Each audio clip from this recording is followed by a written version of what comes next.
Cool. So, last we left off, you guys returned briefly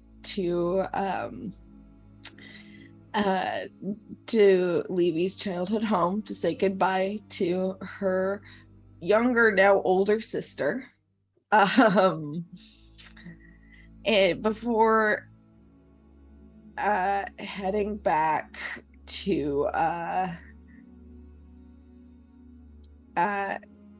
towards her aunt's house. Along the way, you stopped off at the home of Levy's neighbors, the Gilroys, uh, whom seemed to be average farmers, but apparently have made a deal with Lish in the past in exchange for watching this changeling child. Their crops would bloom and survive even over the harshest of winters. The child seemed to be doing great. Oddly, so did the crops. There seemed to be no bullshit going on at that end. So Demi decided to try and cause some bullshit. Am I wrong? I beg your pardon. She was a perfect guest. Only a little bitchy. So moving on to Levy's aunt's house, you guys found that time had shifted there as well, but in the opposite direction, with Levy's aunt being younger than when Levy had left. You guys stole from her house a nice and random assortment of things, along with some of Child's poet's items. From there, you decided to make your way southwards towards the capital, Avetix. The trip passing mostly uneventfully, at least for the first leg of your journey. The second leg, you woke up to find a strange ethereal mist, which caused Levy and Demir to mistakenly blip over to the ethereal plane for a short time before returning and the mist dissipating. And that's where we're picking up now. You guys have about one more day of travel going for you. Are there any conversations that want to be had? Yeah, at the end of last session, I was gonna have Hawk sort of like grab Levy's ear in the morning. Not literally, of course, but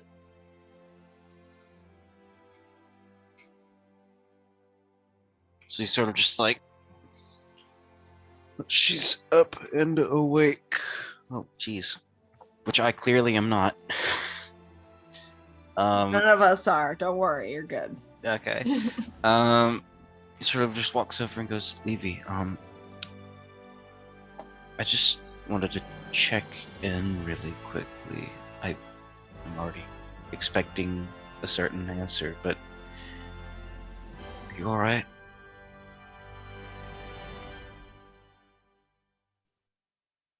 Give me a second. Okay.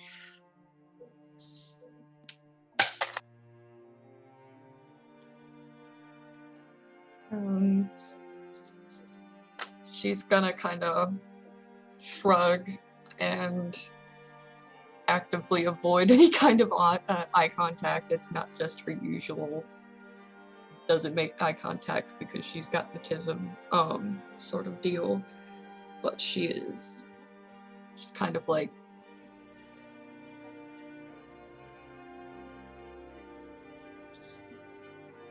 things are what they are. I'll be fine.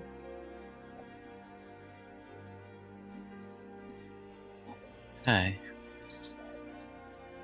But if you need anything from me, just let me know, alright? I will.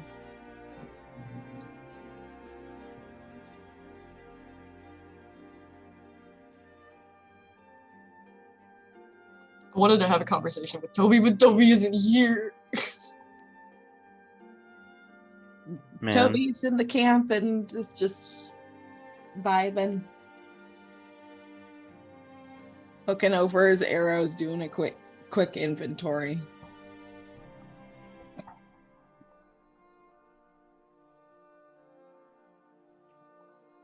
Maybe I'll go over and kick his butt.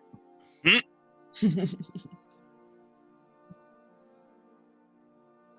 yeah, that I didn't want to do anything like super long, just that. Okay. Any other conversations? Demir's just kind of keeping close to Lish. Especially after their little trip to the ethereal plane. She's just kind of holding his hand. All right. Yeah. And I think Lish is trying to look after Levy too a little bit. Yeah. Levy's sticking pretty close to Tobias, honestly. She's just sir, this is my emotional support. Where Owlbear? All right. Let's see. Erin is kind of hanging out near Valk, while Valk is trying to talk to Sniv. Sniv is pretty much just blowing her off. Clearly having already decided just to do whatever the fuck he wants when you guys get to the city.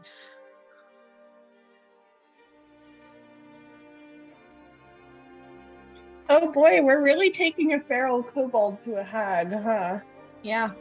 Yeah, okay. We can sit outside.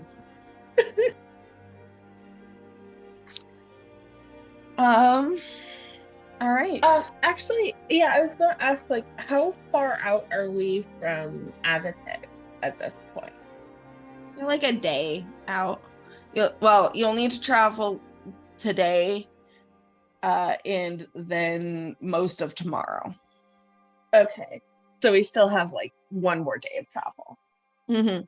Okay, cool.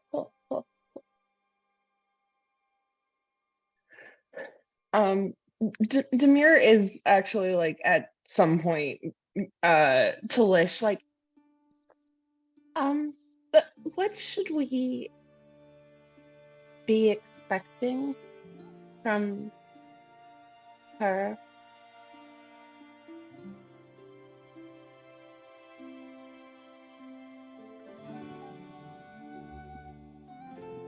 What do you mean, expecting? I mean, do you think she will be friendly?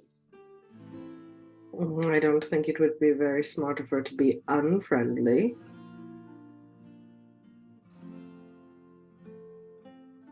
You had said before that you gave her a child. Mm. Not give her a child. Requested and procured. We are not in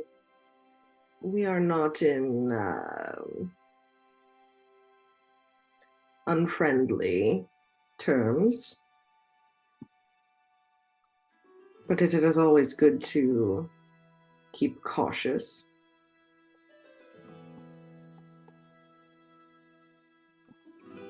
Do you think that she would help you? Us? I think she would be very unwise not to be compelled to assist in some way. Okay. She gains if she doesn't, she gains if she does. And I think helping is more fun.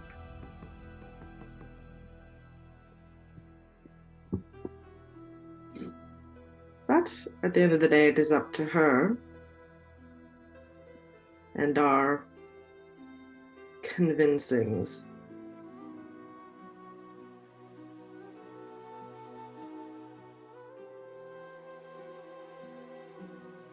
He kind of like looks at everybody in the clearing and is just like, we really must watch what we say.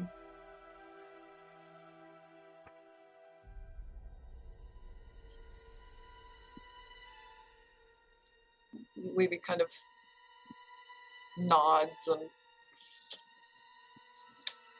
still not really looking at anybody on purpose. Huck sort of also nods and sort of adds on, I wasn't really planning on speaking much anyway.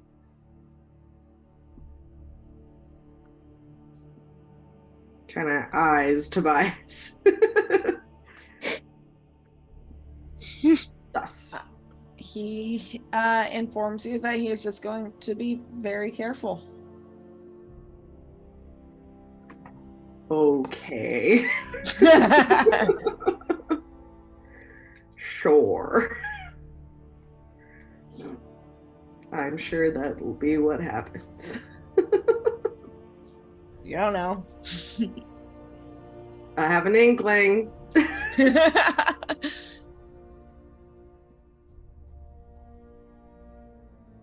All right. Well, So- Lish will comment that he is interested to see how the child is doing. All right. You would know from your perspective on time that she would probably be about 16, 17 by now. Cool. Of course, whether she actually is another matter entirely.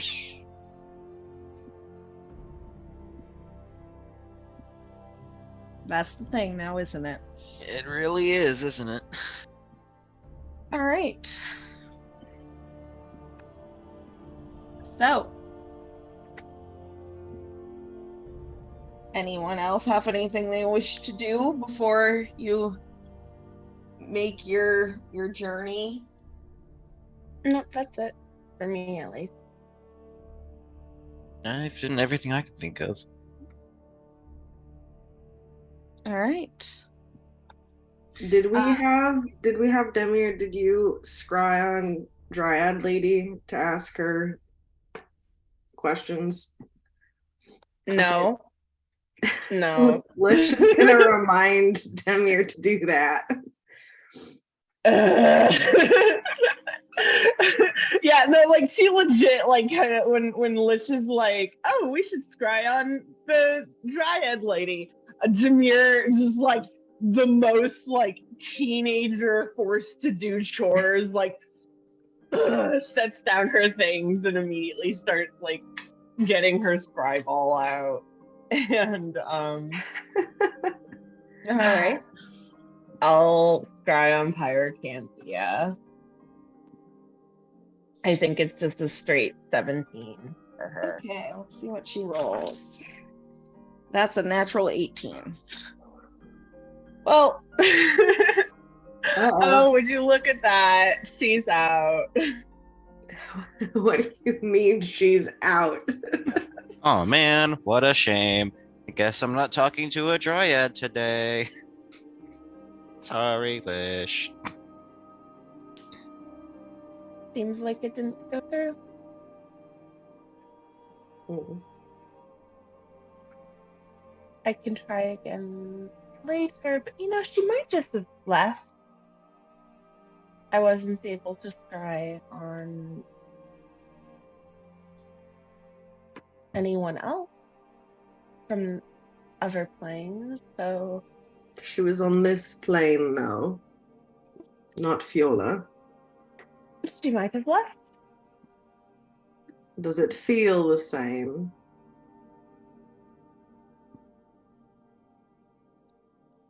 It's hard to say. Insight check. That long pause. You're full of bullshit.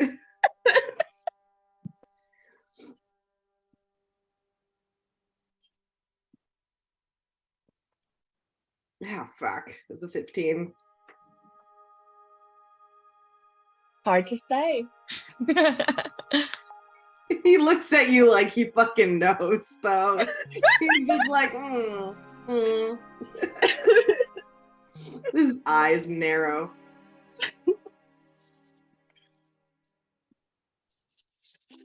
All right. So, with that, you guys summon some birds, fly southward. I would like anyone who would like to make a perception check.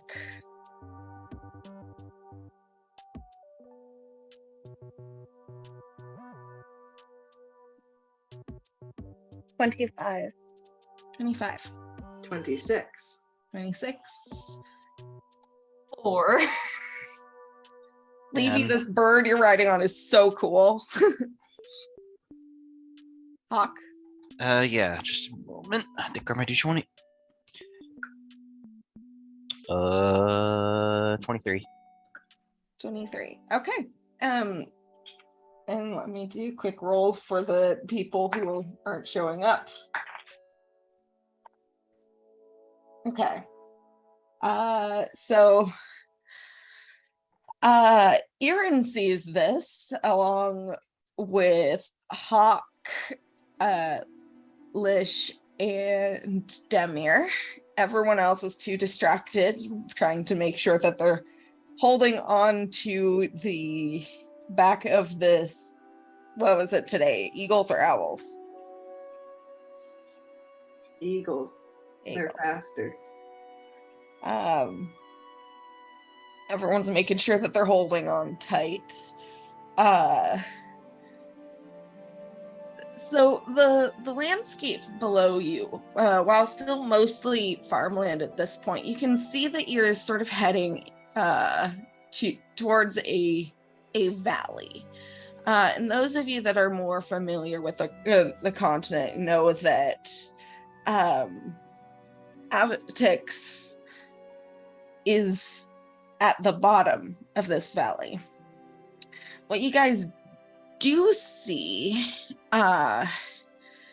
you see something keeping an eye out for the city. Although you are a day or so away, the fact that it's at the bottom of a valley is working in your favor, because one of the first things that you see as you're approaching the city is an enormous humanoid shape. It's standing still and casting a shadow over the surrounding valley. And for a moment, you think that maybe something gigantic is attacking the city. But as you're flying closer, you realize that this creature is made entirely of stone and is not moving, with birds flying near it and landing on its head. And this thing, whatever it is stone and carved to look like it's looking out over the countryside. It seems to be a warrior of some sort, with armor carved into the stone and a sword held by both hands with the blade pointed towards the ground. Can I roll like a history check? Yeah, roll a history check. I'm going to join him on that one. Go for it. That's a natural one. That's a 21, I think. Let me see. Okay. So Demier, through your past schooling, you know that this is the Colossus of Avetix, and it was created by the ancient elves of Island during the Arcane era. It's supposed to be a feat of magical engineering, and it is said that the Colossus will awaken to protect Avetix in its greatest time of need. Many people, however, think that this is false, as it has never awoken before. It could just be an old statue with a magical aura around it due to as residue from its creation. But the fact that you are seeing it from this far away, it's huge. It's enormous. Hot damn. Well, we're getting close.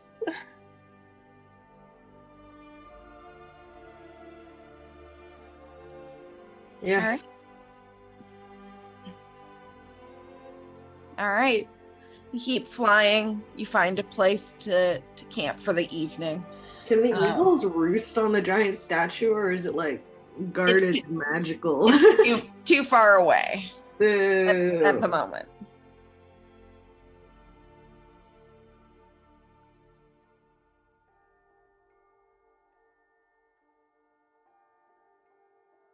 Demir will actually, like when they land, go over to Levy and just like tell her about the statue a little bit, activate that scholar brain. Can I make a history check? Yeah, roll a history check. Dope as fuck. Did you guys know I get a +8 to that? I've been waiting. I've been fucking waiting. Son of a bitch. 14? 14. You've heard of the Colossus of Avetix, but you haven't ever seen it yourself. You do know, based on the history of your country, that most of this land was once part of Island, which is now been pushed to the east. So this Colossus is of, you do know that it's of elvish make.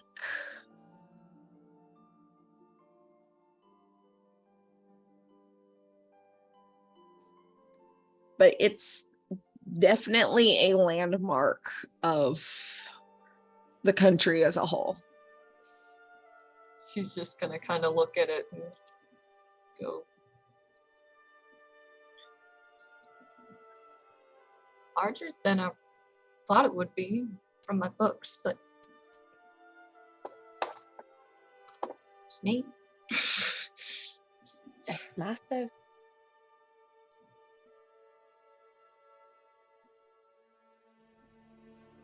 She doesn't seem to be really engaging. Yeah. She's very in her head right now. Yeah. She like Demir tries at least a little bit, and then like when it's clear that Levy is more in her head and not really engaging beyond that, Demir's just going to kind of sit nearby but give her space.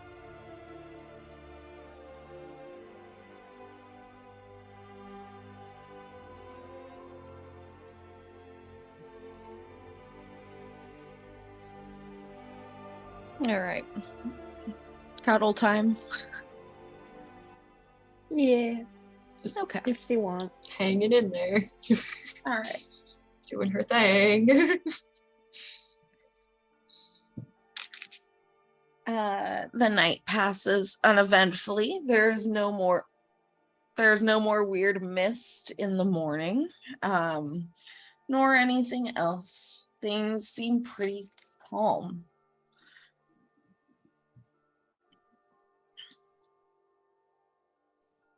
Any final conversations before you move on to the city? I think Lish gives kind of one last little pep talk about like, don't talk to any hags without being very careful. Let us know. Da, da, da, da, da. Like, we're not making any promises. We're not making any deals. All right. So the next day it comes and you continue your journey. As you approach Avetix, you notice it's vaguely pentagonal in shape with high walls surrounding the main part of the city. Outside of the walls, there are various buildings that looks like the city has tried to expand further into the surrounding valley.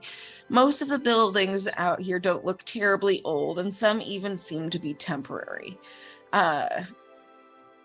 You get the impression that dwelling here, there are primarily poor citizens who have moved to the city looking for a new start, and alternatively, merchants waiting to sell their wares within the walls.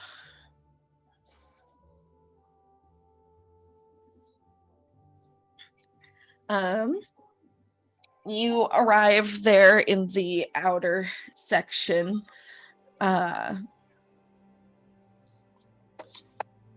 Sorry. All good. You arrive there in the outer section, like around sunset, I would say. We had been given like directions to where the hag was staying, right? No. We got directions to her location. Nothing specific. You were told that she is outside of the city. Mm. Do you think we can ask around? Or?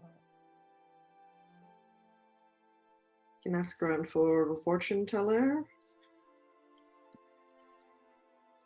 Do you land? Yes. Outside let's land outside of the like main civilization area so that we don't cause a panic by landing in the middle of town square. All right. So you land outside, closer towards the countryside, and start walking back towards the city. And you can see there's in this sort of shanty town-esque area outside of the main walls of the city. There's a variety of people. You can see a human woman talking to a tiefling who's about 13 years old. She's purplish pink and has curly white hair, and her horns are just starting to grow in. And the human woman is talking to her and saying, I just don't think that you should go wandering out this late by yourself. I need you back here for dinner, young lady. And she's like, Mom, I can handle it.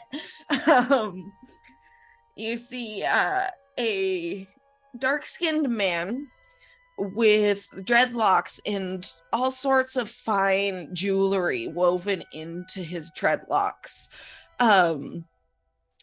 Sort of giving orders to some guards near his what seems to be his merchant caravan. And he seems to be admittedly sort of frustrated and saying, I don't appreciate these delays. There's a wide variety of people here.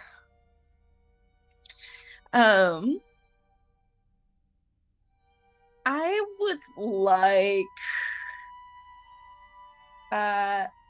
Lish to roll a perception check. Okay.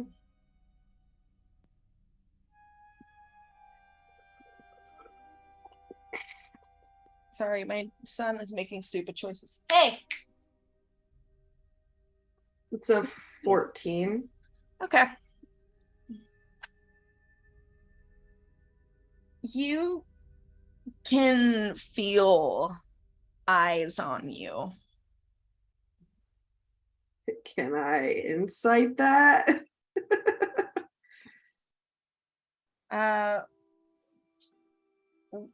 Look, well, you can't really insight what you can't see. But looking around, you between a couple of the more temporary looking buildings, you see a glint of a couple of eyes just watching your group. I will head towards the eyes. All right. So the rest of you see Lish just start to like veer off again from the rest of the group. And it's at this point you guys also see the eyes. She didn't roll very well. Zamir is going to follow Lish. Okay. Hawk thinks this is a bad idea, even though we're supposed to be meeting someone, and this could be them. But also, it could be a mugger. The eyes are yellow and cat-like, but bigger. Or maybe a saber cat. Who knows?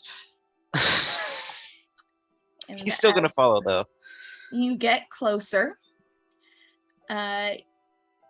You see a familiar face. Wait. It is Yeah. Pete Yeah. watching you. She says, "Hi, I was wondering if it was you." Now, what are you doing out here? I'm just mostly looking for things I find neat. And she looks largely the same, but maybe a year or two older. A Um, little scrappier. a little scrappier, maybe. Little goblin girl. She's her hair is longer and it's still in the two braids that it was in before. And she's got some more pouches on her, more pockets, in a way that looks like she modified a dress herself or something. She's like, it's been a long time since I've seen you. It hasn't been very long since we saw you. I guess so. Are you faring well? I am. Yes. Tell me about your adventures. Well, I've been learning how to read the cards, like I said. And I'm trying to learn some magic too. Oh no. And she like waves her hand and casts prestidigitation. Little like yellow and green sparkles appear. I can do Oh, that now. wonderful. That is delightful.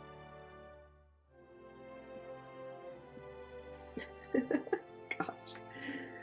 Little goblin child. And Levy, I recall that when you encountered her before, you didn't get much of a chance to talk to her since you were out. But you do recognize her. She's just a little goblin girl. She will smile and wave politely. She, in fact, gave you guys the diamond that helped resurrect Demir. Traded it for some buttons. A worthy trade. A very worthy trade. Demir is actually going to kind of kneel down so that she's closer to Peak and just, last time we met, you gave us a very shiny rock. I have a rock for you. And Demir will give her the selenite that she got from the bottom of the bottom of the pool. This is really pretty. Where'd you find this? I found it at the bottom of a deep pool connected to the plane of dreams. That sounds fake to me, but okay. It's a real place. It's near Blemix. She's gonna insight check you. That's a natural 2. Do I roll persuasion? Sure. Yeah, that's a fucking high. I don't think if you had any bonus at all, you could possibly fail to persuade her, honestly. Yeah, that's a 22. You could roll a 1 and probably still make it. I guess that sounds pretty cool. What did you want for this rock? I have more buttons. Nothing. Get nothing. buttons. Okay. I mean, if you want to give me some buttons, I won't say no. Reaches into one of her pouches and just gives you a handful of buttons and like I will take those. I don't think Hawk's ever seen this goblin before. Back when this is at Tasha's, right? Like right directly after it. Yeah, this was when you all were on your way back to Opius from Tasha's, so you would have been there. Because I remember the case being that like there's that goblin tribe that Tasha ate and then like regurgitated out after we exercised her basically, and during that time Hawk was either unconscious or searching for Tasha. Well, no, you met her on the carriage ride back to the city. Right. This was Okay. After everything. Okay. Thanks for clearing that up.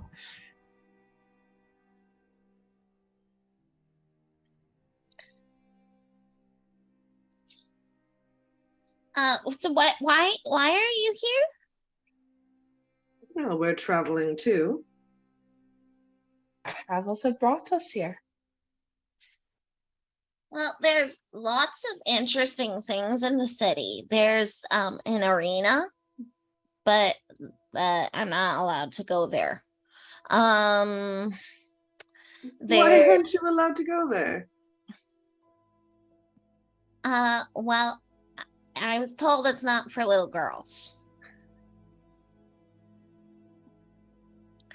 But I did hear that the lead fighter is named what was it? Big Voklu.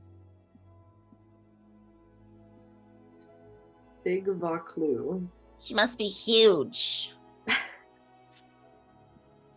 Maybe as big as that. And she points towards the Colossus. I would hope not. To be fair, might if they step on were, we'd probably someone. be able to see them from here. Well, I guess that's true. But there's lots of shiny things too in one section of the city. And then there's a place where things fly and they come back and forth.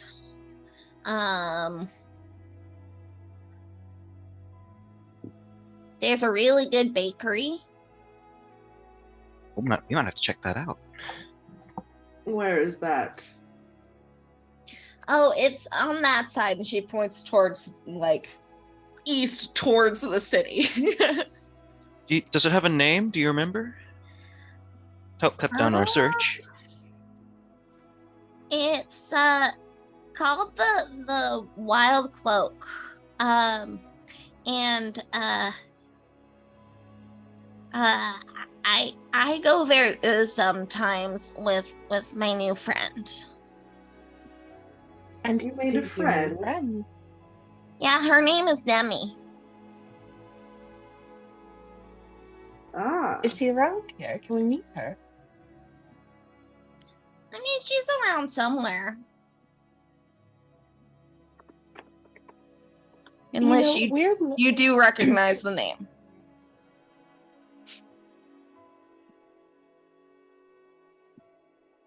We're looking for someone around here. If you've been here for a bit, perhaps you could help us find them. We're looking for a fortune, an old woman. I think your friend Nemi sounds very interesting. Where is she usually? She's usually with her mom. And where do they live? I can show you. I would love that. So Peak starts to scamper her way off. I will also note at this point that Valk has just been kind of holding Sniv by the scruff of his neck just to make sure he doesn't do anything stupid. Good fucking Gremlin plan, control. honestly. Mm-hmm.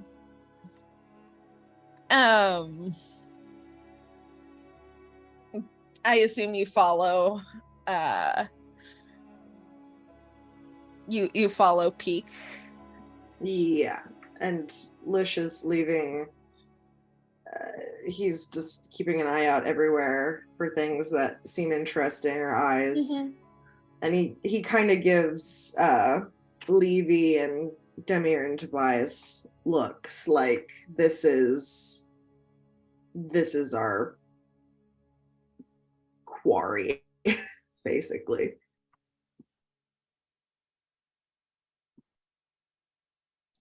Levy will give a nod. Yeah. Avery, you're muted.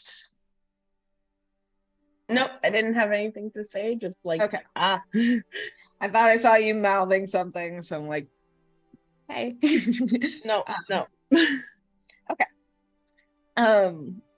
So Peak, while you're walking, she is telling you guys about how It's actually Nami's mom who's been teaching me how to use the cards. Really now. And what has she taught you about the cards? Well, mostly just what they mean and stuff and how to set them out and how it's important to have a cloth underneath so they don't get dirty. And in exchange, if I see any interesting things in the caravans, I get them for her. Ah.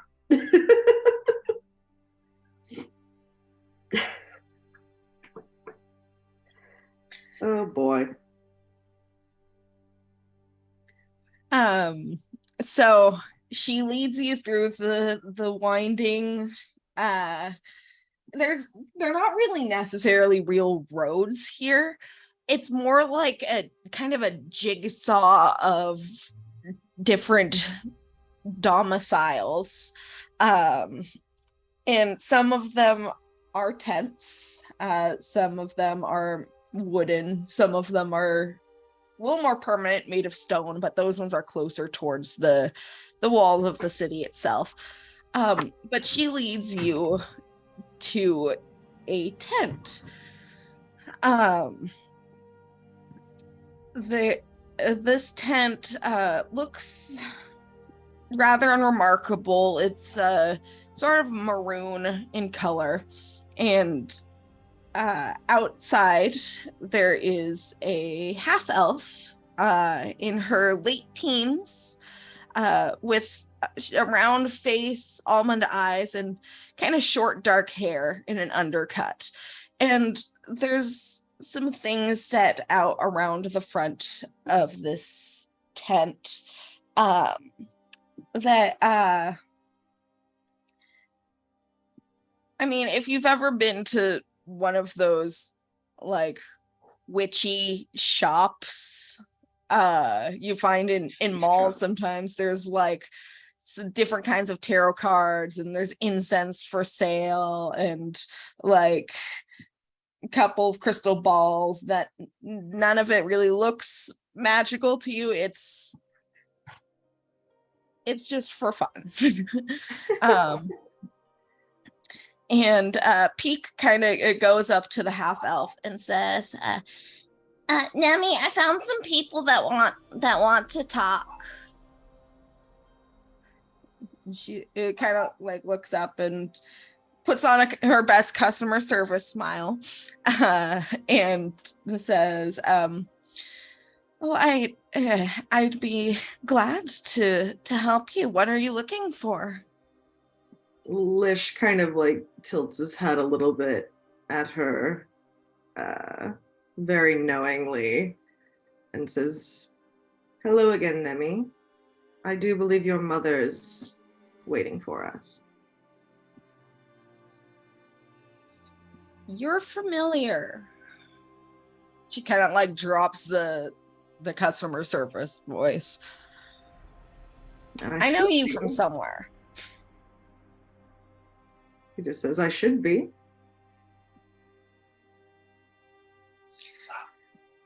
Let me go grab Mom for you. Hold on. And she heads into the tent, and Peak, meanwhile, points at like some of the tarot cards on the tables, and she's like, so I mean, I have mine, but those are the ones I've been learning." Lish kind of huffs as Nemi like turns and leaves, just like clearly annoyed that like nobody's ever fucking recognizing him. Like, and Nemi returns with a woman. She looks like a rather plain elf, with gray hair and fair skin with green eyes. And you know that this is one of Azalma's common disguises. And she smiles a bit when she sees you.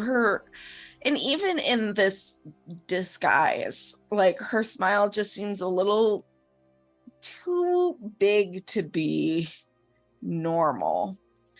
And she says, "Lord Vervain, what a pleasant surprise." "My lady?" "I assume you've come to see me for a reason." "Well, it has been some time since we've spoken." "Would you care to come in?"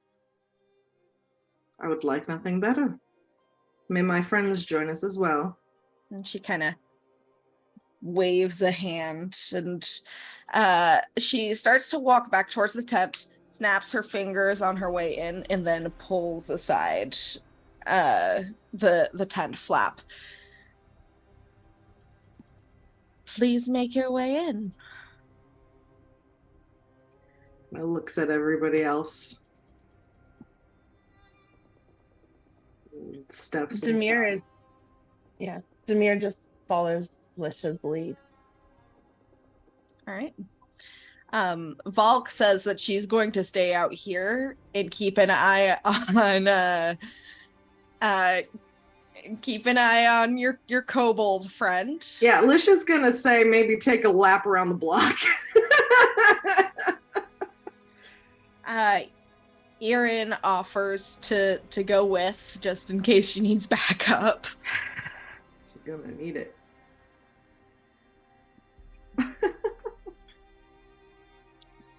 All right, so you head inside of the tent. Much to my Kenzie's hesitations. So the inside of the tent looks similar to if you tried to build a house inside of a cave, like creating a wooden floor to cover up the the stone, and trying to build some walls around around as well.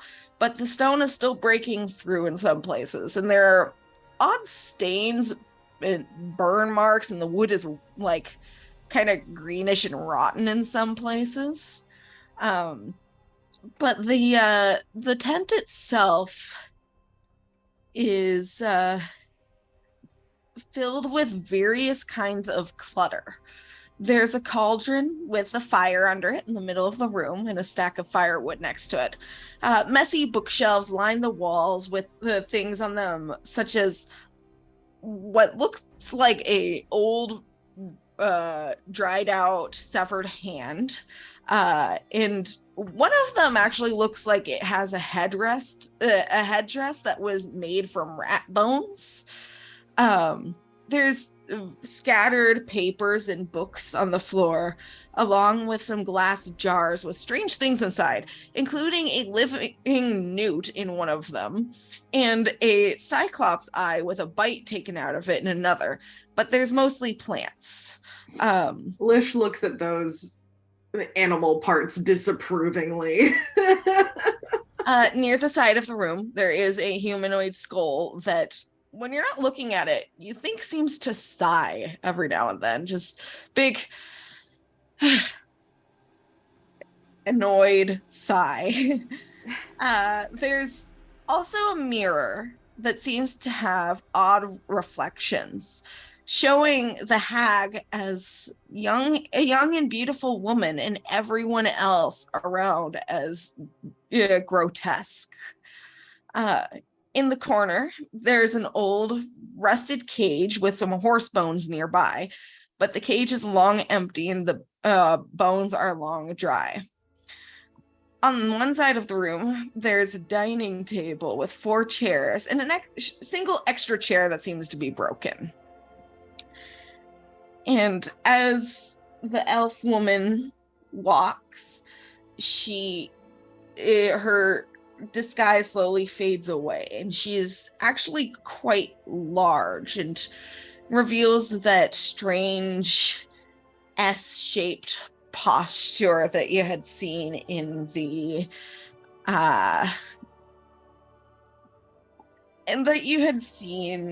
mirror before. Scary.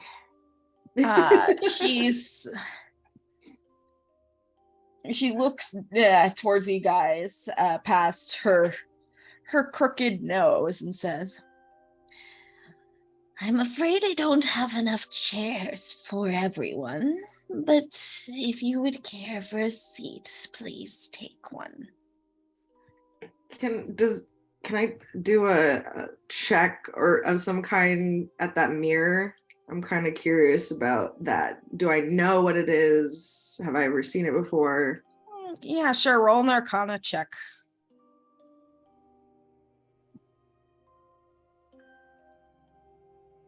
9.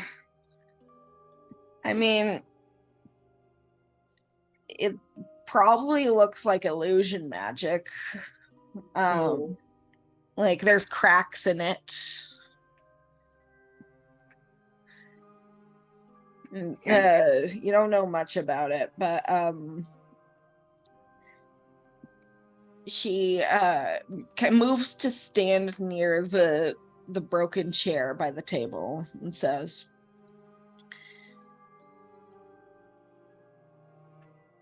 "I would request that you be careful of my things on the floor." All the bones. Well, there's only just the pile of bones in the corner, but it's mostly like the jars and like papers and books and shit. Stepping daintily over. Lish, I think in his head he's more hesitant to sit than he lets on his face. But he'll find his seat and Levy will sit right down. All right. kind of, she has like the business hands going on. Does she? Amazing. She's For Selma's part, she also has the business hands, but her fingers are long. They are about as long as the sticks of incense she keeps at the front of her tent. She kind of steeples them together and says, "This is interesting company you keep." Demir is sitting right down next to Lish, like very pointedly at his side. Does anyone take the seat next to Levy before Hawk does? Tobias does. Okay. Cool. Hawk's fine to stand. And he kind of smiles at her and says, "No, no more unusual than company anyone keeps, yourself included." He kind of is Peak in here with us? No, it's Okay. just you guys and his Helma. Well, he'll kind of like glance towards the door where he knows that Peak dropped them off.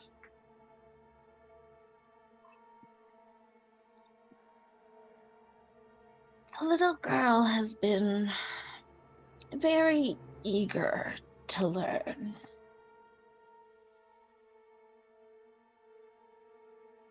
As are most youths, eager to learn. As are you, I suspect.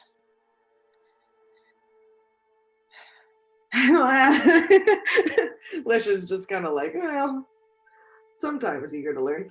But he just kind of side shrugs. We have certain goals that we are trying to meet.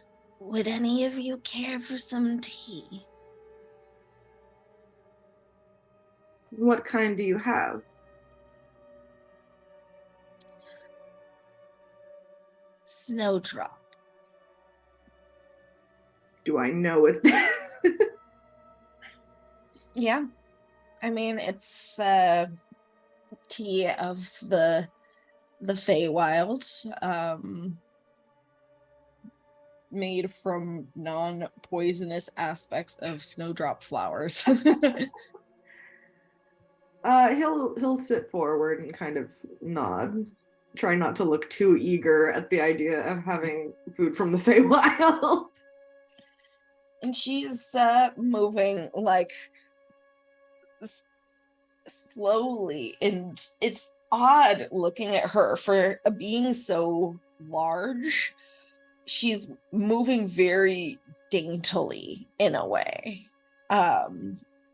Like she's very careful about where she's putting her limbs as she moves back over to one of her shelves and plucks a jar carefully and unscrews it with her very long fingers and starts to prepare a pot of tea over the fire, the cauldron, seeming to be letting you guys stew for a little bit. Well, Lish is gonna talk, and he'll ask her, You have been journeying quite some time on the Primaterial Plane now, it seems. Have you been seeking something, or just entertaining the mortals down here?" Entertaining. Oh, yes. Observing. I'm sure you've noticed the strange goings on. Certainly have. What I do you make of it? intend to make myself back home fairly soon. What do you make of it? All of the plight and struggle that we've been seeing. We just came from Lemix, and things were quite staggered there. It is very intriguing. I have noticed that things are not as static as they used to be. I enjoy watching the ones down here try to figure it out. When you have figured it out. Perhaps, perhaps not. I'm surprised at you observing for so long and not being able to make anything of it.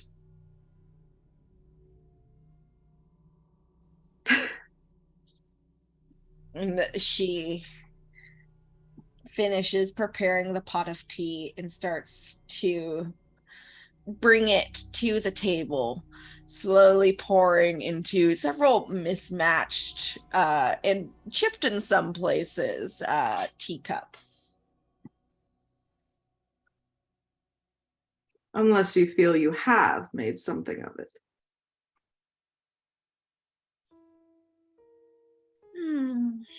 It is interesting.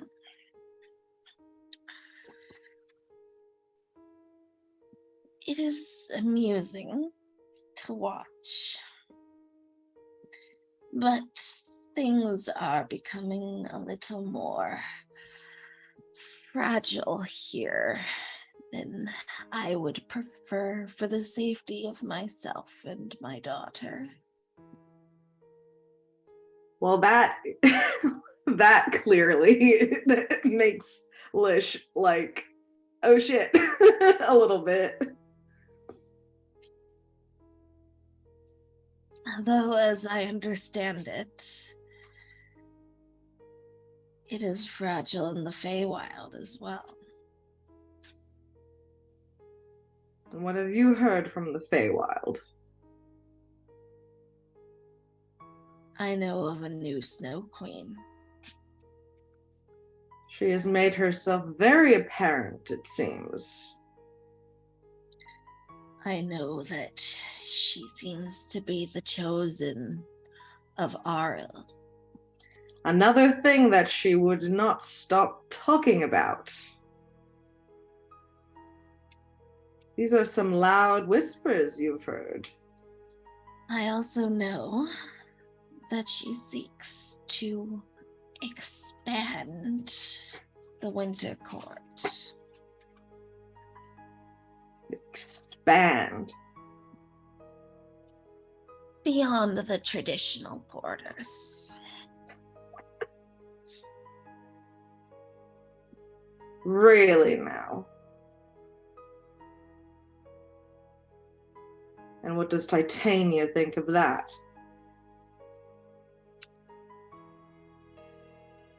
Not too pleased, as I'm sure you can imagine.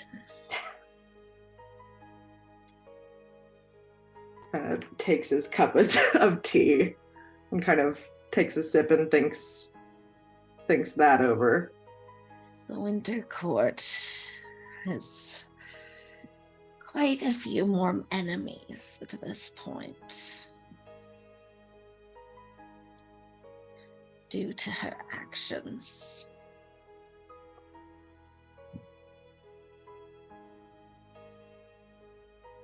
From what you've heard, is this driven by Our Lady of Winter? Or by her servants' own doings? I can't imagine that Fiola would be so stupid, but perhaps if her lady pushed her to it.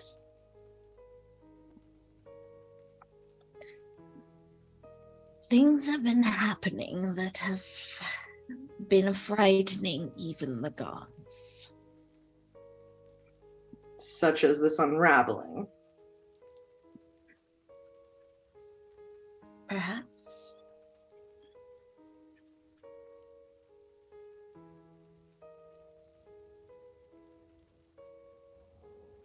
Or perhaps the unraveling is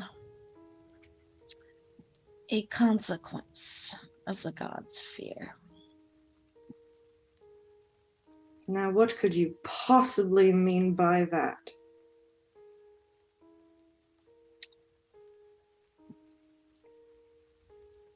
I do not pretend to know what the gods believe or what they fear. After all, I'm just an old woman. Bless. That is something we have not considered. That the gods are afraid.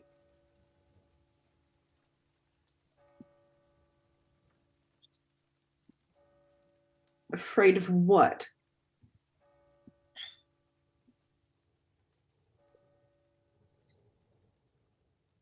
Not afraid of Auril.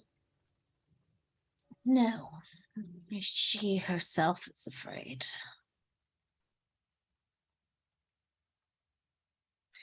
That is why I believe that she has turned her attention to the Feywild.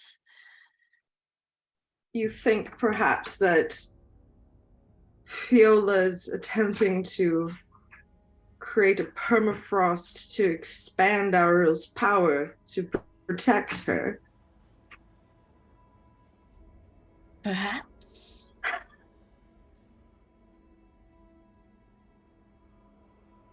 What a coward.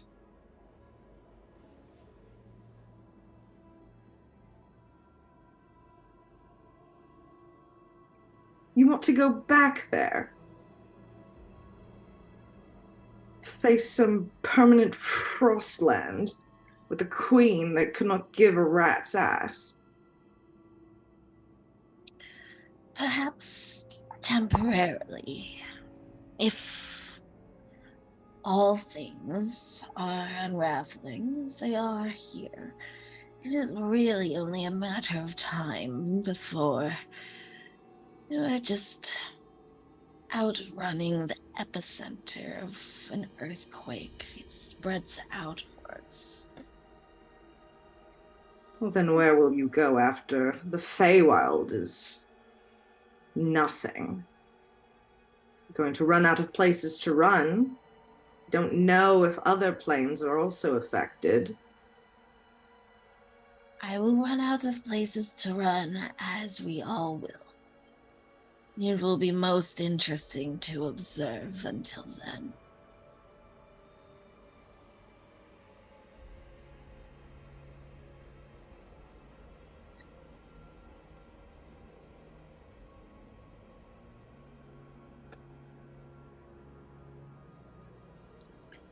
I sense that this is not the only reason you've come to me beyond idle gossip.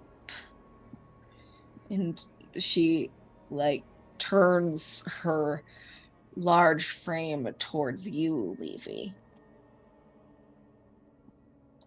I'm sorry, there's dogs happening. Can you repeat what she said in Levy's direction? She says she suspects that you all have come to her for a reason beyond gossiping about The Feywild. Feywild. It's not just idle gossip. No, it's very businesslike. It's very professional. Yeah, the professionalism of calling someone a rat's ass, you know. Oh, you know. Bye. Oh God. Okay. Anyways. She will straighten up and she'll still have her clasped with business hands.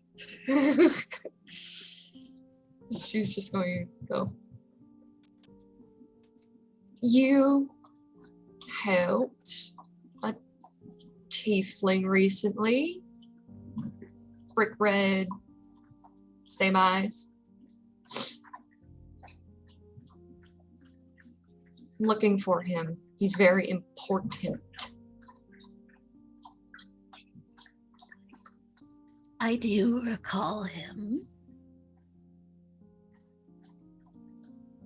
He's not on his plane anymore, and he left me a note, which has evidently brought us to you.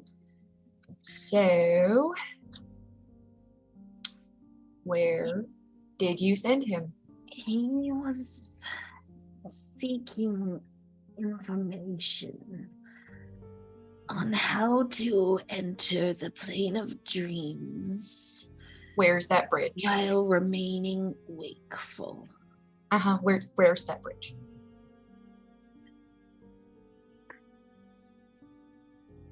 It's not a bridge so much. Sure. Just using the same language as you, ma'am. Where is it? Where is my cousin? I imagine he must have gotten there. Seeing as he's no longer here, yes. Where did you send him?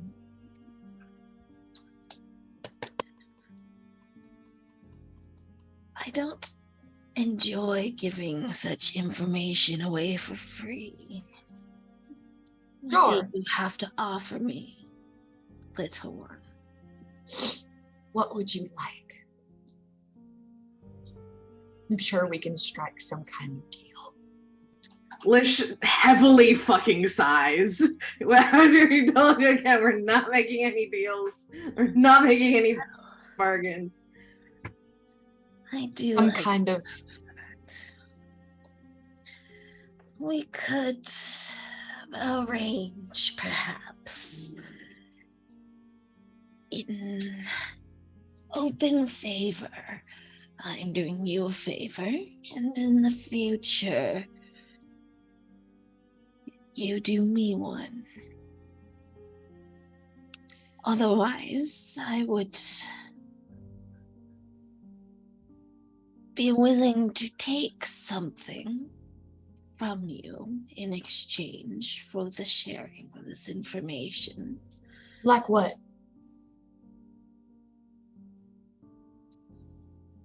Your last breath. Lish just kind of sighs though, and is just like, I don't know how much bargaining really needs to happen here. Yes, I was thinking more of a cleaner exchange, less esoteric. Information or items, perhaps. Information for information. I have already given you a great deal of information, and yet you have offered me very little in return. We were just having a nice conversation. I suppose. Is my stunning company not enough for you? As Your always, aura it certainly was. is most overwhelming for me. It is so nice to see you again after all these years. I'm sure that some of you may have some information that could be interesting to me. After all, we have Got this. We have a mechanical man, a deposed Sort of just lord. immediately perks up. A deposed lord, a dream touched, a were-owl bear, and a lost princess. Yeah. Under her breath, Libby goes, I fucking knew it. Queen, actually. At the moment, queen of nothing, as there's someone else in charge. That will change soon enough. Surely, some of you may have some interesting things to share with me. Hawk sort of just like looks down at his own like slightly forward-stretched arms, like palms down. Goes like, "Is it really that obvious?" Not to mortals, maybe. I guess that's fair. So, what? You want stories?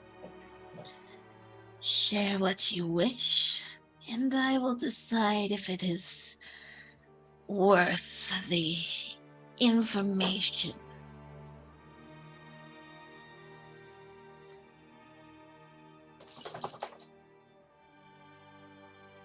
Well,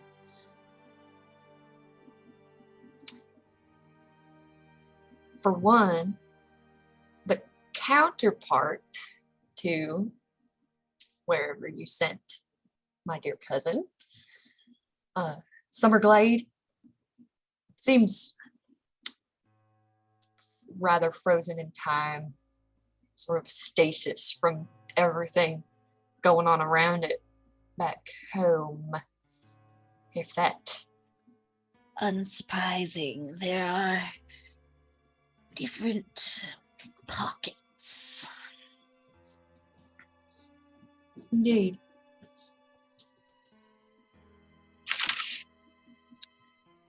Different pockets as there are holes torn in this tapestry as it is unwoven from both ends.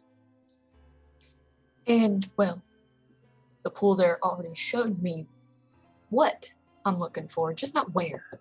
So really, you only have one piece of the puzzle here. Do I? Just a location. Did That's all I'm asking. Did I know exactly where I was sending him? Or did you just send? He made a deal. He was directed towards me, and I did have the information he was looking for of how to get to the plane of dreams. I gave him the location. I gave him the knowledge if necessary. All he has to do is return with the item I asked. Well, he hasn't returned, so Not see us yet. going after him as a bit of assurance How long on your has deal he, with him. How long has he been gone? How long ago did you send him? Is this days or Just years? about a couple of months. So not too delayed a delivery. Not at all. I'm well aware that these things take time.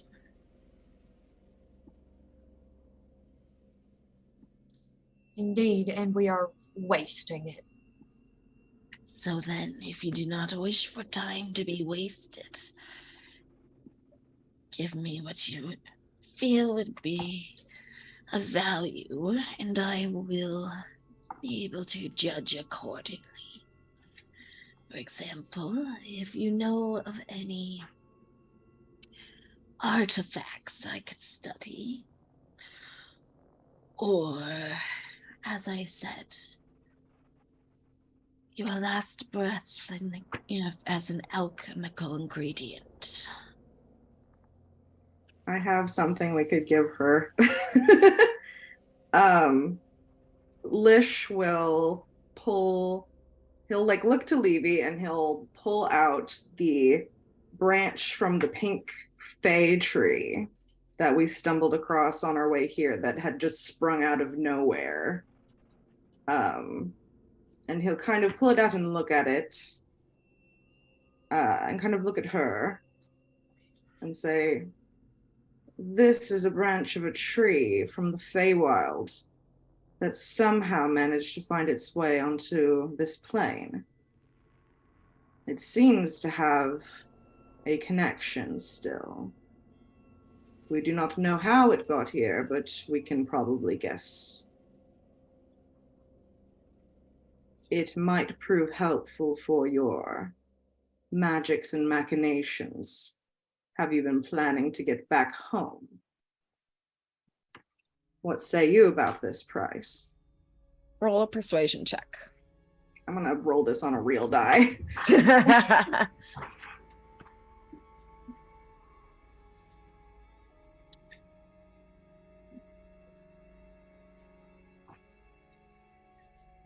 D&D Beyond's a little bitch, and I don't trust it for big rolls. Which one do I want? Shiny? shiny. Okay. What is this? Persuasion? Persuasion.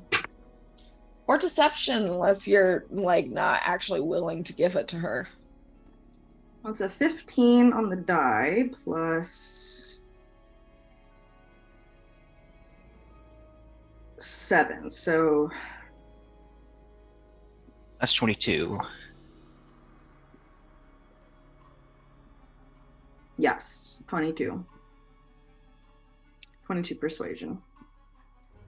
I think that would be amenable if you give me the location of this tree as well. Gladly. All right. I had an idea, but I'll put it in the Discord server since we've found a suitable bargaining piece. So as you describe this, the location, she reaches forward and plucks He hands it out to her. she plucks it out of your hand, Lay down. looks at it, and just like with a flick of her wrist, it disappears.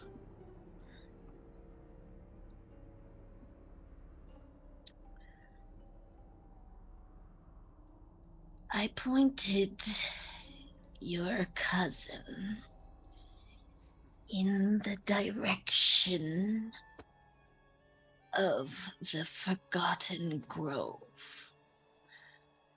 Should you follow in his footsteps,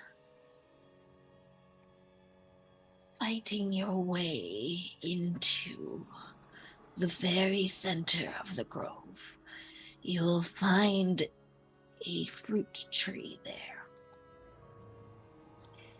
This tree has interesting magical fruit on it, and should you all partake in this tree and its fruit together, you will find yourselves in a wakeful shared dream within the plane of dreams. You can find this tree, this grove, within the Devaya Mountains to the east, just on the border between this country and the one next to it, between Aera and the Legacy Quarry.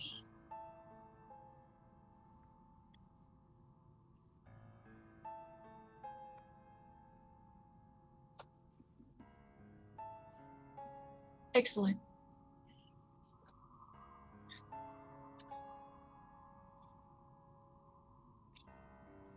Should you find your cousin alive, remind him that I still require one of those fruits.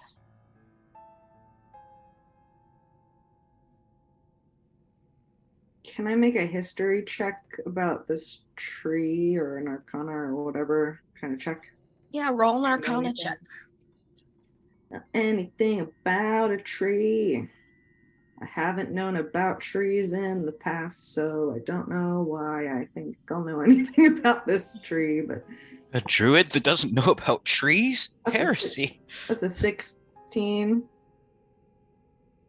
16's not bad. 16. You admittedly know very little about the plane of dreams. But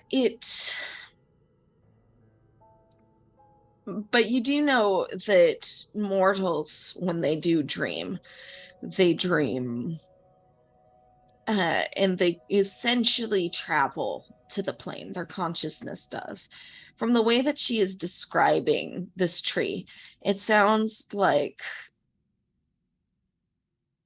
you would be able to travel to the plane of dreams via this tree, via eating the fruit of this tree. while also maintaining some degree of lucidity once you're there, which is not very common.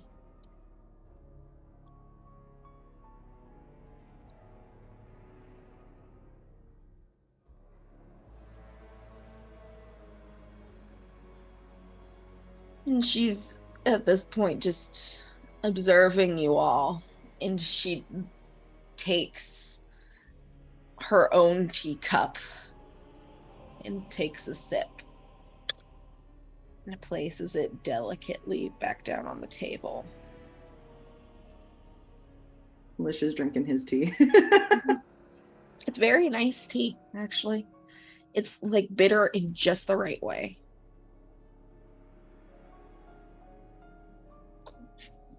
Well, you've been very gracious, but I think I should be on my way. Lovely speaking with you, ma'am. She's gonna Pleasure Yep. to meet you as well. get up and she's gonna leave. All right. Lord She's forbid. like, where are you going? Away before she does something stupid. Levy has good instincts. That's why I love Yeah. her. Unlike Yes. most of the doofuses around here, Lish included. You step back outside and you see Peak talking to her half-elf friend, and just enthusiastically about nothing. But inside the tent, as Helma looks towards you, Hawk. She's just watching you. Hawk sort of in turn looks towards Lish and then at Athelma and sort of back towards Lish again and says, "It seems you're not the only one who's interested in me." I personally could not care less. However, I sense that you have a desire for information. What would you be willing to trade for such knowledge? To be quite honest, I'm not sure what information you mean.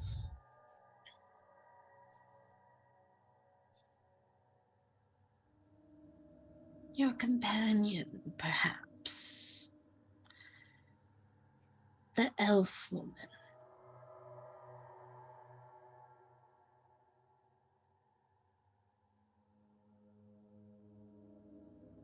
That's true.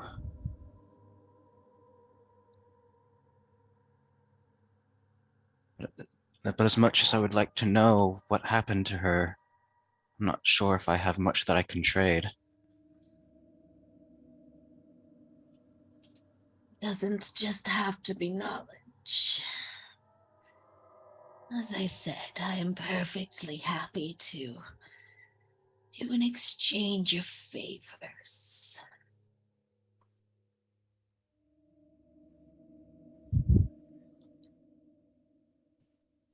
Well, I'm afraid I must readily admit that I'm prone to making not the wisest of choices in how I deal, and I would rather spare myself the wrath of my companions.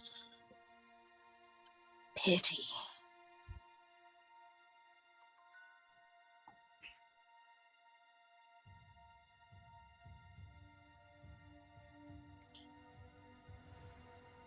There may perhaps be one thing that I could safely trade, but I'm not sure if it would be worth what you're offering.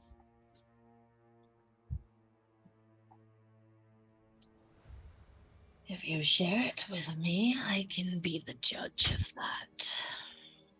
Well, as far as I'm aware, I'm the only one of my kind to exist, in the material plane at least.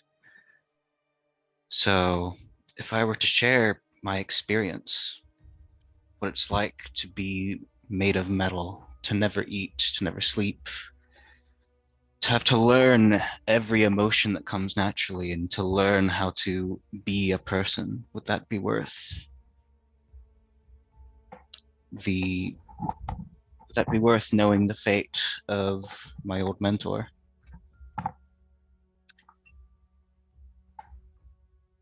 I need to do very few of those things myself. I would need something more. Very well. It's about the only thing that came to mind, so I'll have to live in ignorance a while longer, I suppose.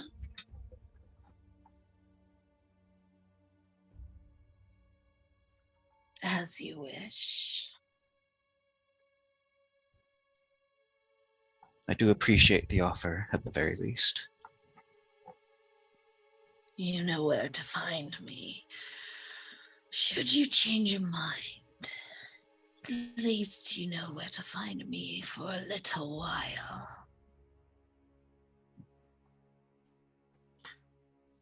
I will make sure to remember if I do, in fact, change my mind.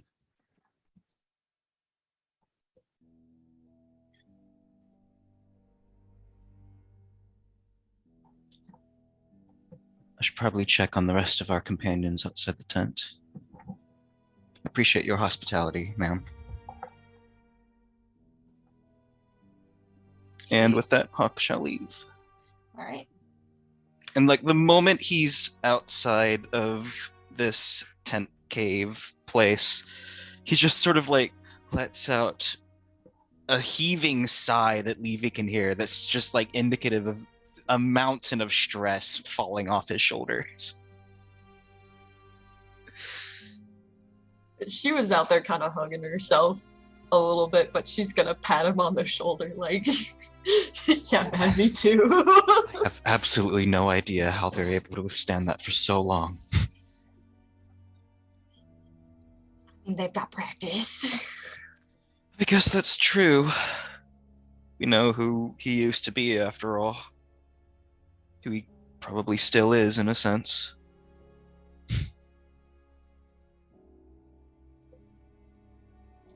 I mean, he got his powers taken away, not like his whole. No, I'm aware. Oh man. She tried to talk me into making a trade for knowledge about Rosa.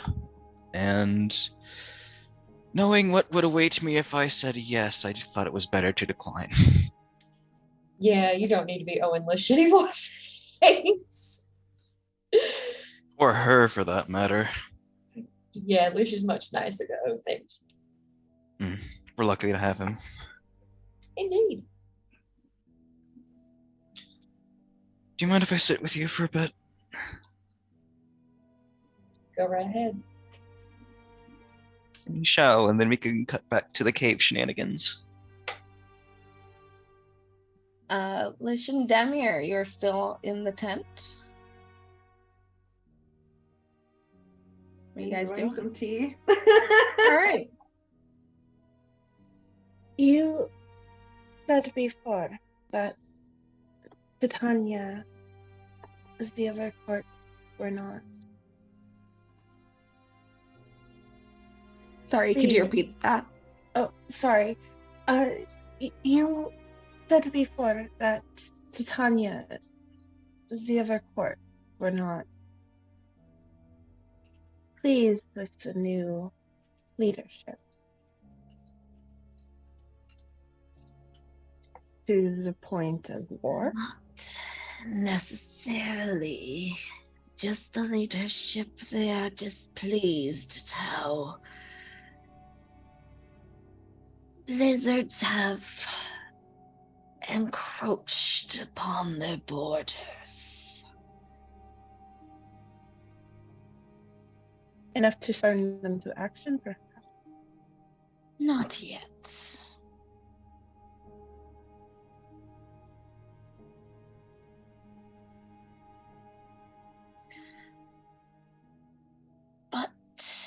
There have been fae unused to the cold that have lost their lives due to the freeze. Smaller ones. No one you know. Nothing that she's done has made its way to the prime material plane yet, which surprises me. Not yet.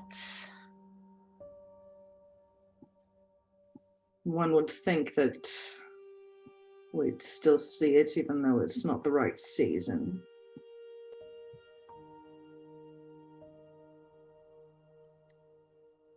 Nights aren't even getting very cold.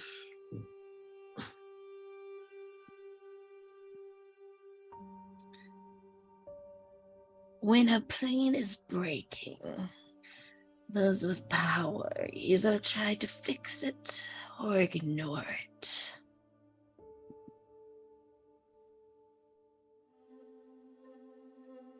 Or if you're like me, you observe.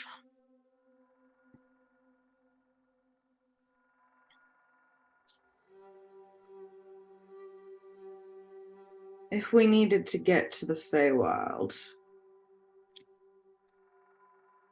what kind of cost would you ask for that? Something valuable. I can see that it means a lot to you. I think it will mean a lot to a lot of people. Exactly. I asked about a price.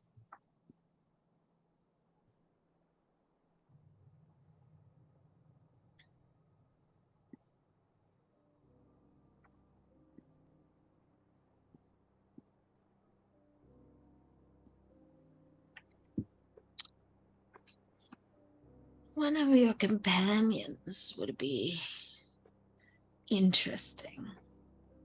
Oh,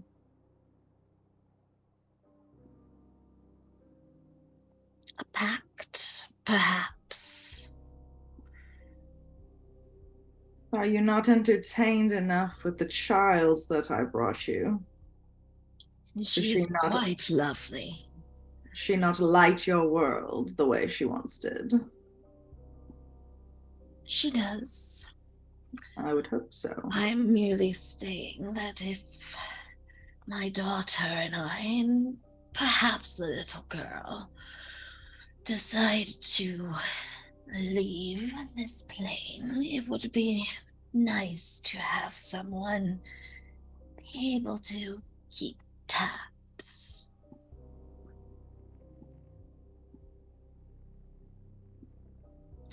So that I can continue to watch this plane unravel.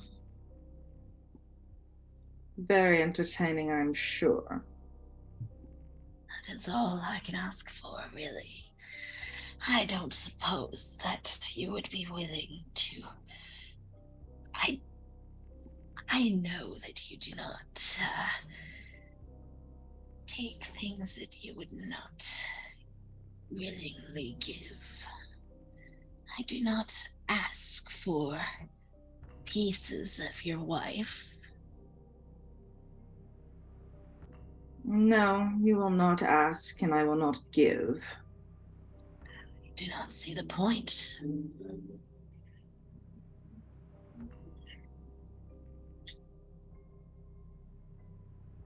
Well, consider it some more. For any kind of action that you take now to help in our current plight and situation, perhaps there are far more useful favors and bargains on the other side. Think of that. You do not even know what it is you're trying to stop. No, but neither do you. And I can't think of very many more people that would know. Decide the gods themselves, and they have been utterly silent. I don't suppose you've tried to bargain and pray to them yourself. I care not for the gods, and they do not care for me. In that, I suppose we are in agreement. I do know that they are retreating, though.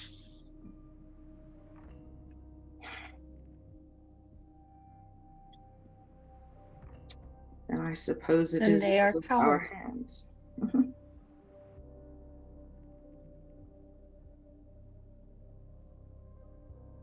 They're cowards. They are cowards. If this world is theirs, and they are running away, I hardly think they are fit to be called gods.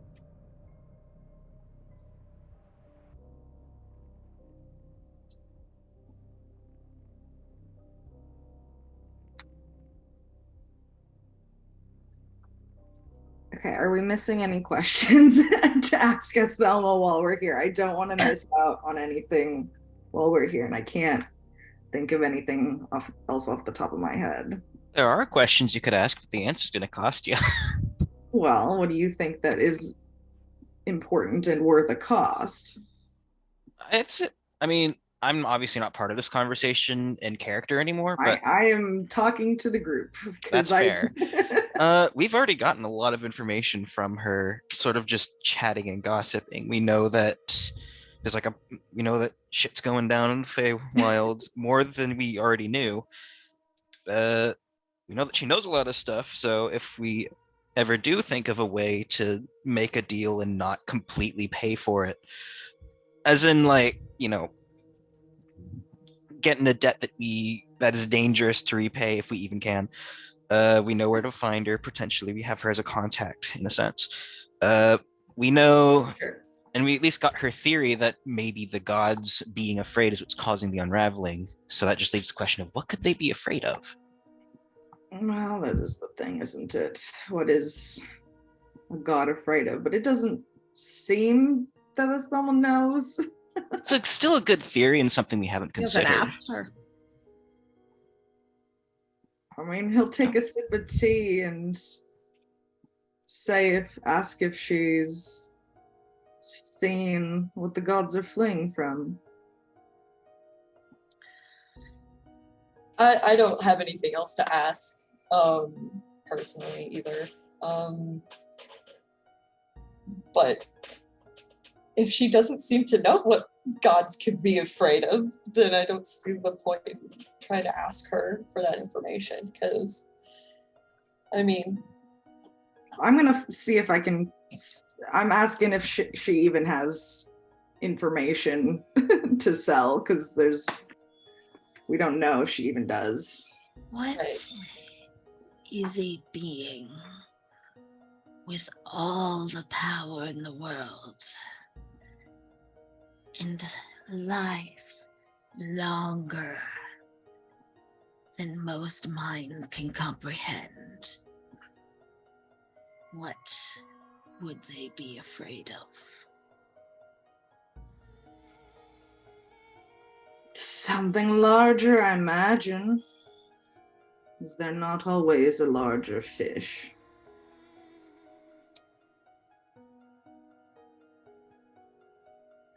I believe you may even already know on some level. Is that so?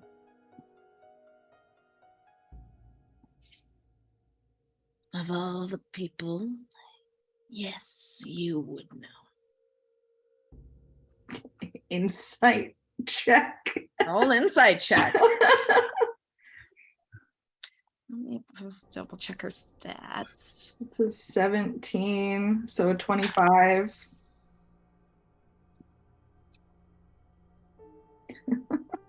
She rolled a natural 20. I mean, I just want to know. I'm just trying to connect the dots on what she means by that. I'm not like necessarily trying to see if she's lying. I'm trying to like be just like, what do you mean? I know. Kenzie doesn't know what that means. So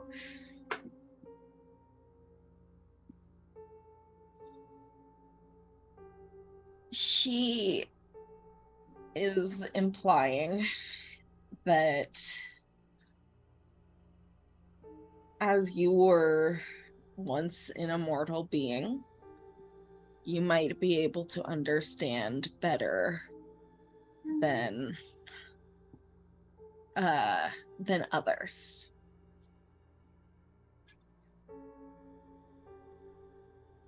sorry about that. Can you repeat what you were just saying? She's implying that as you were once an immortal being, you might be able to understand more than others. There's something out there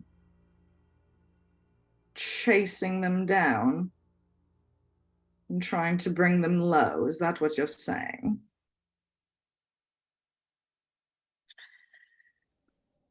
Perhaps not chasing, Just existing.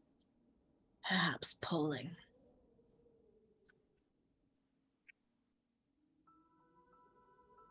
What happened to him? Was it Fiola's doing? Ariel's? Neither of wait, Alicia's just like, wait, well, hold on.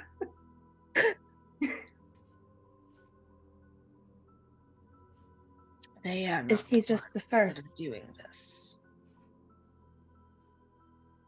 Are you saying that Fiola was only being opportunistic? That doesn't make sense.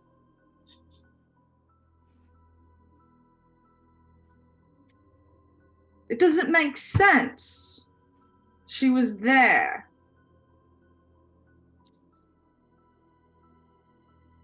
If the gods are afraid, they will place champions in locations that they believe will either protect themselves or protect their creations. If Ariel is looking to flee from this threat, and this threat is tied to the material plane,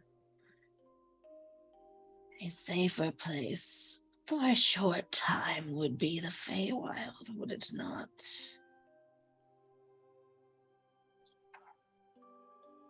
What are you saying?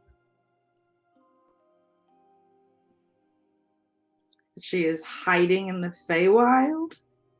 She is intending to.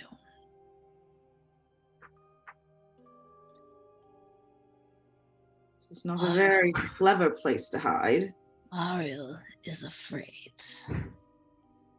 as are many of the other gods. She may be wishing to hide there. She may be looking to regroup. I cannot speak as to what the other gods may be doing.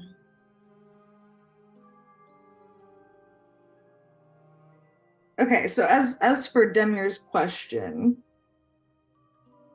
is the implication from the answers then that it wasn't Ariel or Fiola's doing that got him depowered? Because that's how I interpreted that answer, but In the long term, in the long term, not necessarily. Hags tend to view things from a perspective of taking a step back. And if the dominoes fall in a certain way, is it the fault of the domino in front of it, or was it the first one that was pushed? Okay, I see what you're saying. It still was one of the two of them, though directly responsible, though. Okay. Okay. So something, I don't understand. yeah, To be something fair, this is all just happened to make the gods, including Aril, afraid. Right. No, I Aril understand that part. chose Fiola as her champion, and in a hopes of gaining more power. Fiola went to the Feywild and got involved in your court, and then she dethroned you. Okay. So fucking talk about playing the long game, but okay. Yeah. This is how hags operate. They're annoying. They speak in riddles. Okay. Damn them. Thank you for the clarification, because I was just like, I was just like, I'm not. My voice is gonna be shot later too, you guys. Drink some water or whatever you need to do to help alleviate that, please. I can't imagine that keeping up the hag voice for this long is nice on your vocal cords. Also, one hell of a long game. Good job. Oh boy. Well. All right. Okay, what were we just saying? We were just saying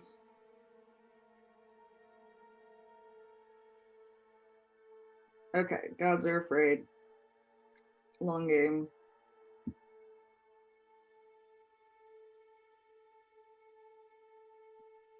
Cool. Sorry. The dog was squeaking the thing and I was trying to get him to shut up. Okay. You're good. Oh boy. Well.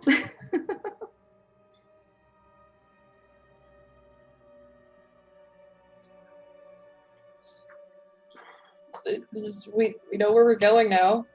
Yeah. We know where we're a going, whole and we bunch got of a other bunch of shit too. yeah, we got Yeah. a bunch of bonus information. That's actually super helpful.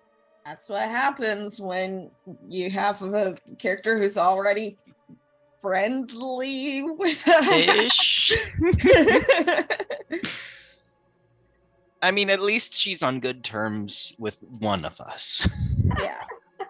It's very much like Hannibal Lecter from behind bars talking to any of the characters, you know? Yeah. It's that kind of vibe. Good lore drop though. I'm like Delicious. delicious lore. Hasty. Lorp. So, our illustrious DM so kindly designed this whole big ass fucking city for us. Yeah, I think Lish doesn't have any more questions. He needs to keep his brain from melting and think this over. We'll still be in the city. We can come back if we need to. Okay. So you and Demir leave the tent? I think yeah. Before we leave, how long do you intend to stay? I know time is slippery right now, but I enjoy traveling. You just happened to be lucky to find me so close by. But if you believe that you may wish to stay and chat some more, I can perhaps stay here for another 3 days.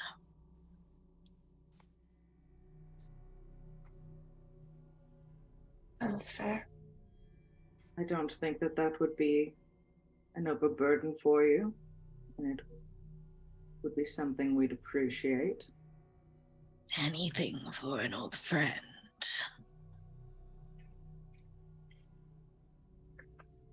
Anything.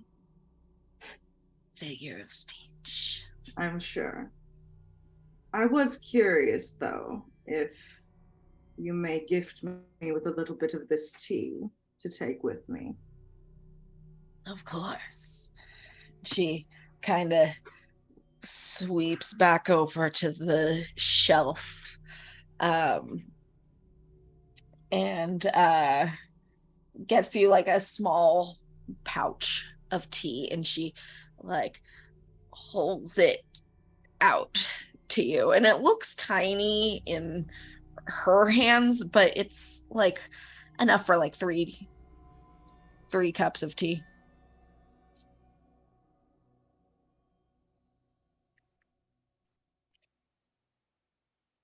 You're muted. This is the good face shit. All right. I'm very tempted to also ask for drugs, but I'm not going to. I'm going to show restraint. Don't you still have a bunch of drugs already anyway? I want the good fae drugs. I don't. You know want that's fair. Dumb PMP drugs. Mostly just like fae pot would be nice, but oh well. Well, your kindness and your assistance certainly will not be forgotten. Do visit me again sometime. I enjoy company.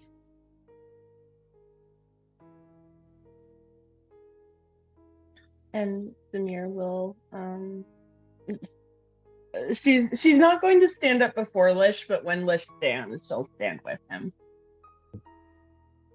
Yeah, Lish will stand and pack away his little bag of tea and kind of give her a nod. All right. And take Demir's crook of her arm and walk out. All right. Tobias lingers behind in the tent. Lish will give him a last glance. Hopefully, Mackenzie will watch how we handled this and get some ideas for dealing with hag talk. I had hag talk with Tobias last night. Oh no. Oh boy.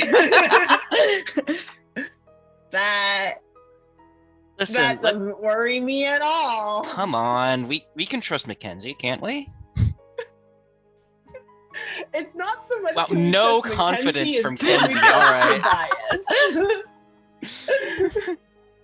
I mean, Toby's a responsible boy too. A responsible boy, if you will. All right. I trust him. I have faith, unlike you people. I have plenty of faith, and yet it just takes one slip of the tongue. I mean, hey, at least Hawk didn't slip his this time. That time. I slipped mine just now, but These things happen. they do. Talking hard. I almost said Talking do hawking be hard. That's hard. not correct at all. Words Talking are hard fucked even up. for me. English sucks. So do we get to see the aftermath now of Tobias's thing, or are we gonna like? Well, in a minute, he has to have a conversation. You just walked out. You just walked out. Yeah, you walk out and you see well, Levy and Hawk, are you guys still hugging each other? We're sitting next to each other, I think. If She awkwardly patted him on the back. That's They not a- sat together. The Okay. fuck do you Yeah. mean? Yeah, you guys are sitting on the ground near each other. Peak is sitting across from you.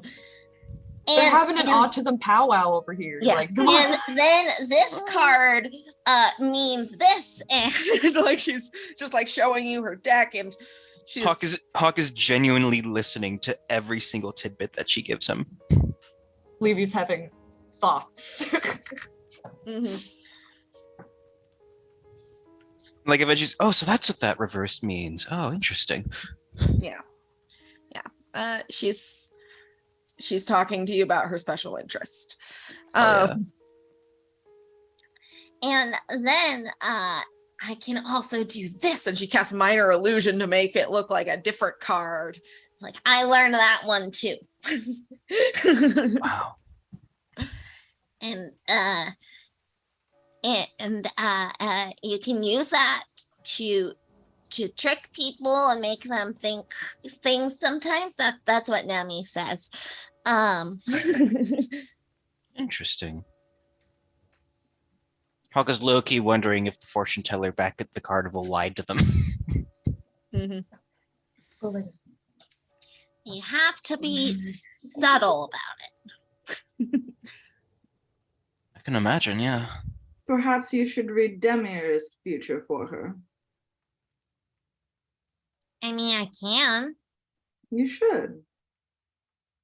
Do you want to? Sure. Definitely like put on the spot in a way that she wasn't necessarily looking for, but she can't turn down that little goblin face. Okay. So Demir will sit down in front of you. Roll 1d22, I guess. Okay, let's see. Dice spot. And I won't do the illusion thing for you. I'll just do the actual cards, I promise. Alrighty. That's a 4. Okay.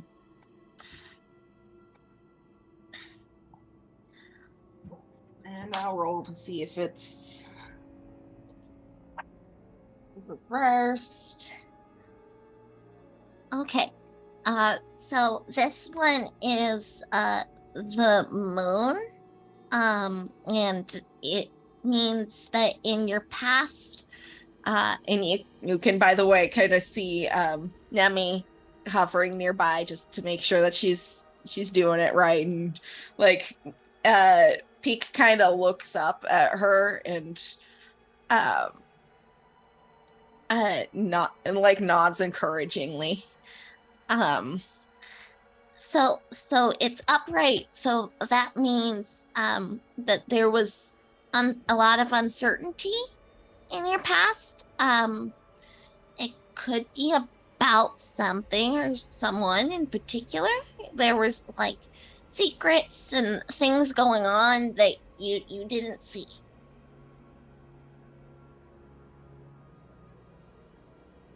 Interesting. So, next card is the 13. All right. Let's see.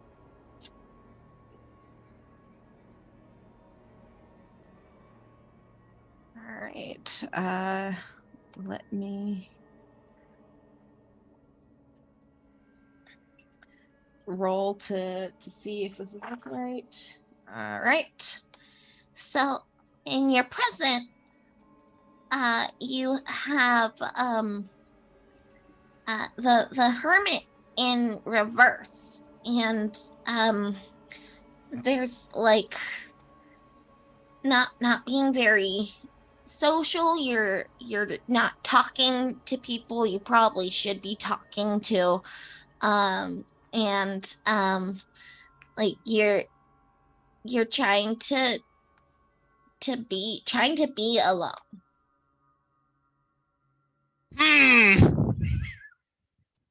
Call out post. Yeah, super called out. New Demir emote, And but it's just reversed reversed hermit. that's a 5 for my last card.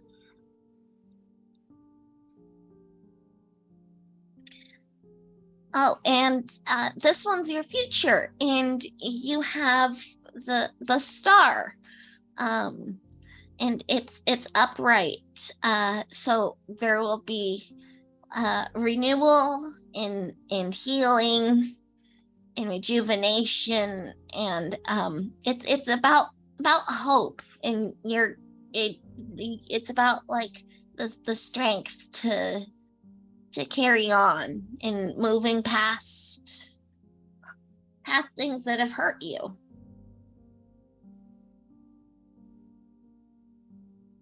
Bright star foretelling a bright future. How fitting. We're learning and growing in the club. Well, that was a very interesting reading. I've gotten really good, haven't I? Absolutely excellent. It's at this point that Tobias steps out of the tent. How fucked up does he look? Yeah. Insight check, insight check. Roll an Insight insight check. Okay. Actually, can I give Lish advantage on the insight check? Nah, insight checks don't work that way, unfortunately. Understandable. That's a 9. Okay. I got a 16 on the die, which I add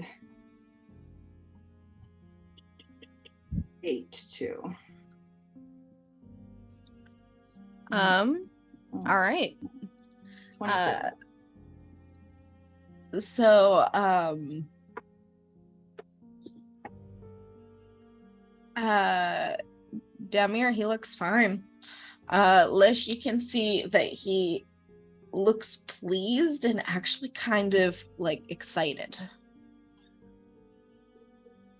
Uh-oh.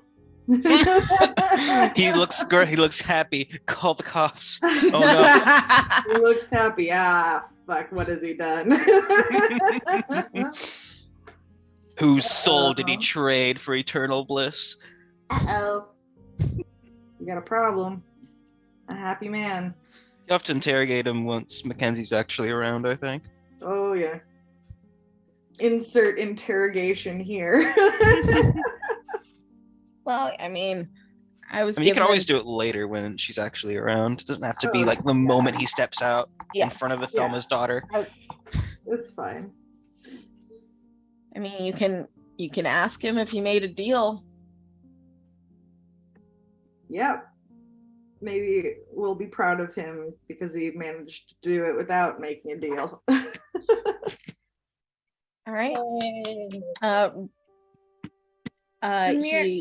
He says he did not make a deal. What did he do?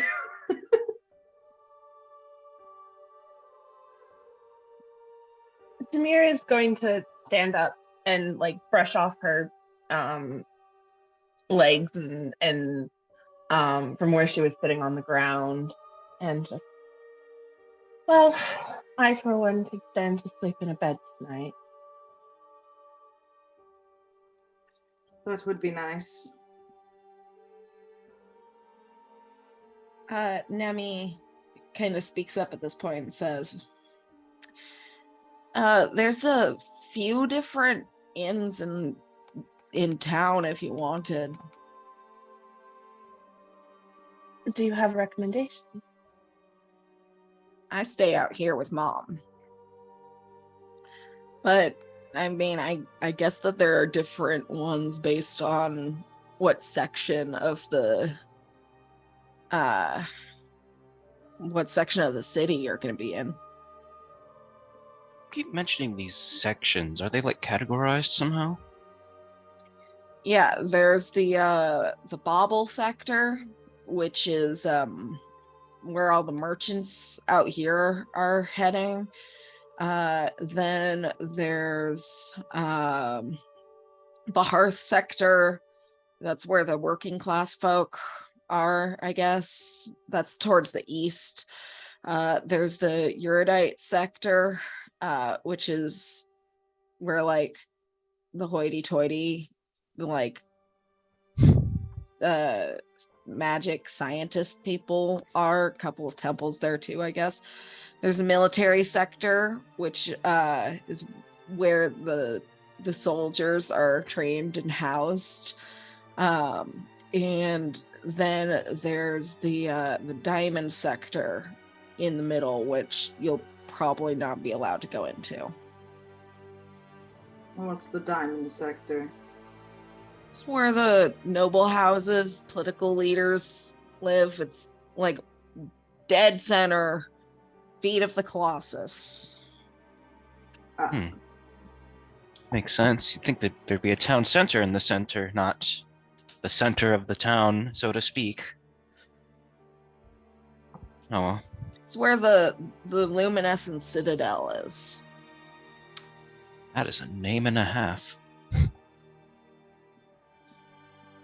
Well, searching for an inn in perhaps the merchant or working class diction. Maybe leaning a bit towards the merchant side if we want something nicer after a few days of camping. But I don't know, it sounds like it'd be about the middle between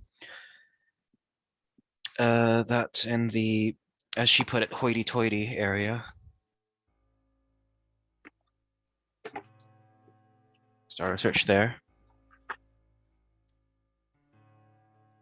Well, I don't know how eagerly we want to leave the city.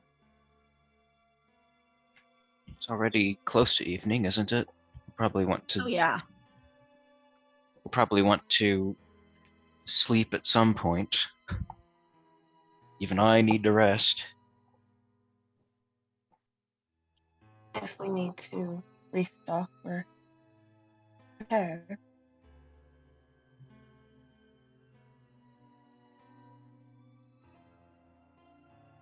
Yes, let's find an inn. Right. So the section that you are closest to, you headed toward. It turns out that Selma's tent is closer to the western entrance. So you're closest to the bauble sector at the moment. Perfect. Okay. So you start to make your way towards the walls of the city. You get there like right as they're apparently starting to, the guards are closing up the walls for the night. But with Just in time. a couple of persuasive conversations and since you are not merchants and aren't like trying to get in to sell anything, they let you in pretty quickly. And so within the bauble sector, it is the section of the city to the west, of course, and it is rowdy and vibrant.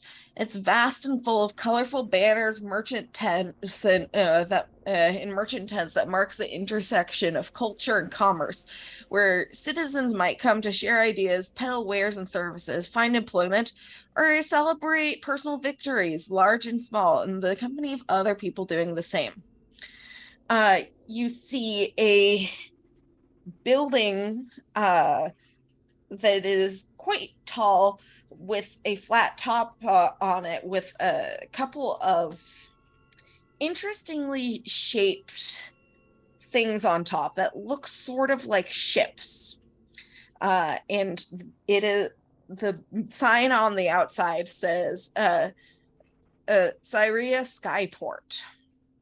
You also pass by several shops, including Cartographer's Quill, All the Rage, Head, Shoulders, Knees, and Toes, Mountaineer's Destination, Ewan Stoneward's Monstrous Menagerie, Through the Looking Glass, Goldie's Locks, an old bookshop with the sign with a B that had fallen off, so it just says Ooks.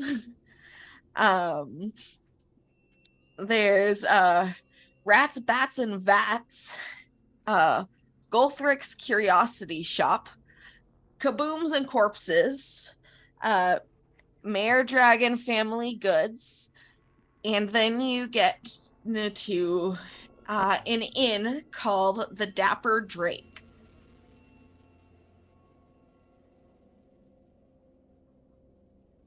All right. Ships. Is it a lively crowd or is it more subdued in the inn? It's pretty lively. Even just from the outside, it looks like an ale house. It's it seems lively and cheerful, like people are coming here for a drink at the end of their workday.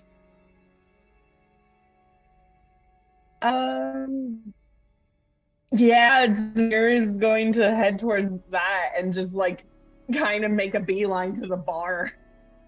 All right. So you head into the to the Dapper Drake, and inside it's just what you expected. It's cheerful and rowdy and loud. But what catches your eye is some sort of reptilian creature with that's green and maybe about the size of a mastiff. That's it's got folded bat wings, and it's just kind of flopped on the counter.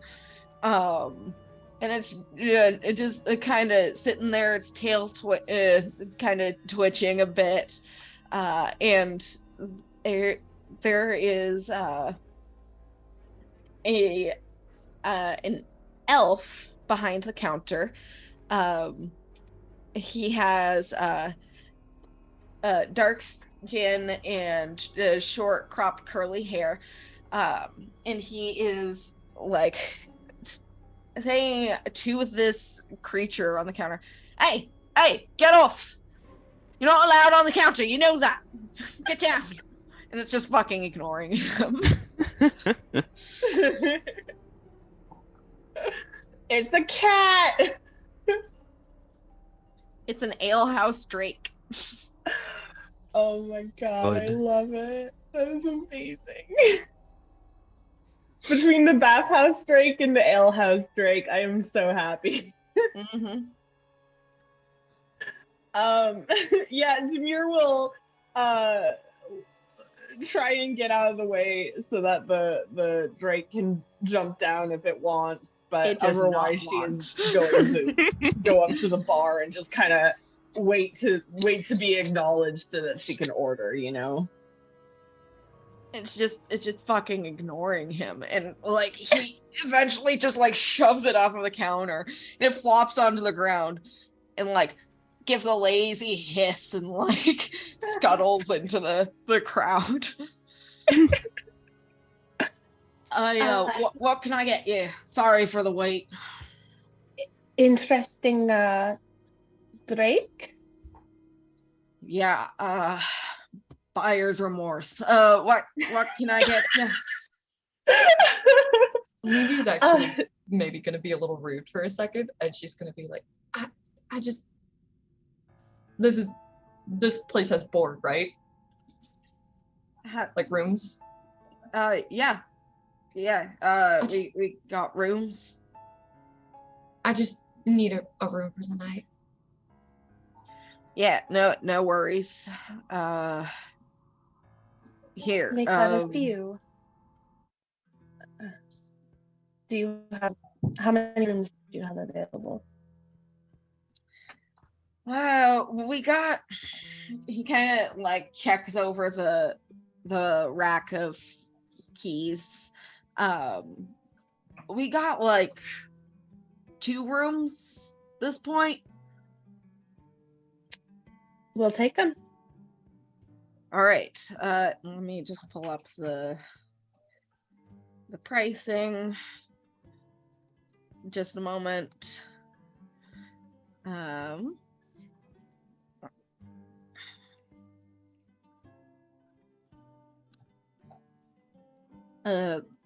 For both of them, that would be 8 silver pieces each. 16 silver. I'll give him 2 gold pieces. Oh, appreciate it. And Levy's gonna a drink, if that's possible. Course. What are you looking for? We got wine, we got ale, of course. What's the local specialty? Well, local specialty is actually comes from the Drake. If you wait just a bit. He'll get everyone nice and drunk. That would be wonderful. Levy, in the meantime, is going to take one of the keys and she's going to go upstairs and she's turning in early for the night. She is not looking too hot, quite frankly.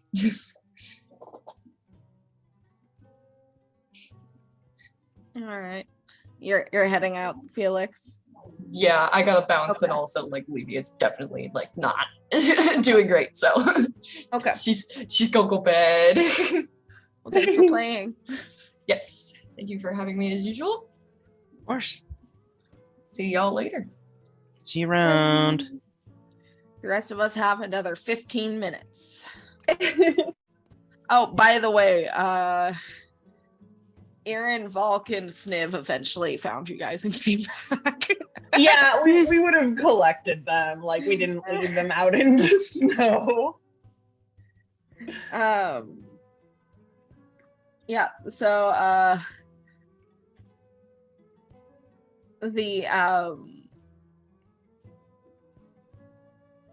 you managed to steal a couple of chairs from someone else's table, and you're able to find a space. This inn is crowded and it's rowdy, and it's a lot of fun. It's got a great atmosphere.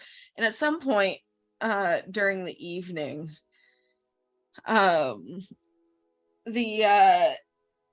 you see the alehouse Drake kind of like waddle up and climb back up on the counter, take a deep breath, and then burp out a cloud of gas.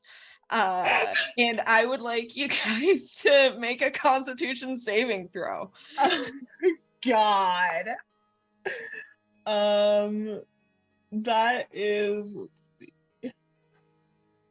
That's a 17 for me. 13. Me too, right? No? Yeah. Maybe? Okay. Constitution save. That's a 6. So I'm actually gonna use Hawk's new feature that he just got. I can only do this once a day, but once a long rest, but I can re-roll this 6 that I just had. Okay. I have to use whatever I get, though, so if I get lower, I'm just effed. That's a 9, marginally better. 9 plus the con save. That's a 14. Okay. Unless you said you got a 13. Yeah. Drunk by me. Okay. So Lish, and Volk actually, you guys are considered poisoned for a minute, but you are nice and intoxicated. Hell yeah. You're a little drunk. It's feeling good. And at this point, the elf bartender like shoos the Drake off of the counter. And you get the impression that the Drake does this once every like half hour or something. It gets everyone drunk. I love it.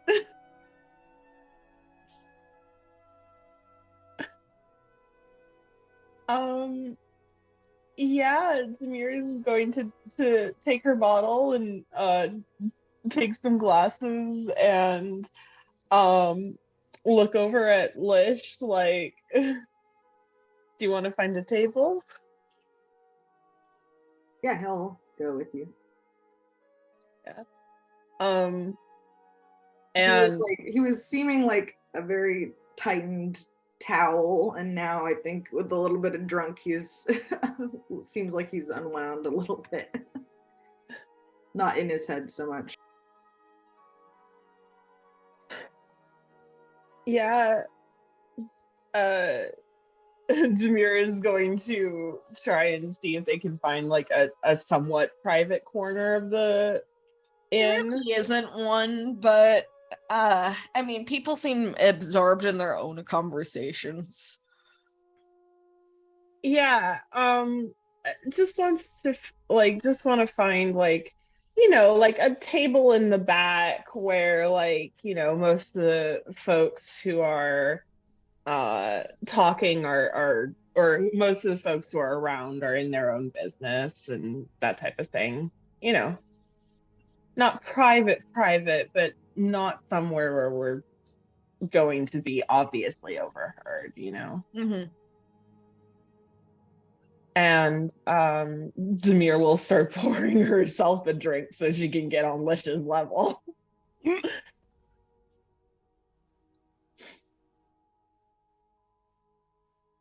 I don't know if Hawk joined us or if Toby's with us, then Toby's with you guys.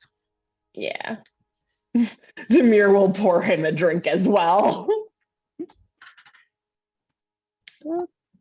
Hawk might as well stick around. There's actually something I would like to do as well. I'm gonna do like a. I'm late on this by a fair few bit. That is a sentence that exists. I'm gonna roll history on that statue because I don't think Hawk would know anything about it, like intrinsically. The Colossus? Yeah, the Colossus. So it's a history check. So yeah, that's a 9. I mean, you've heard of it. So he's sort of just gonna like lean and go, does anyone else know anything more about that giant statue? I've only heard about it ever. Made by elves. Supposedly it's a protector or warrior, but it's never been used if it is.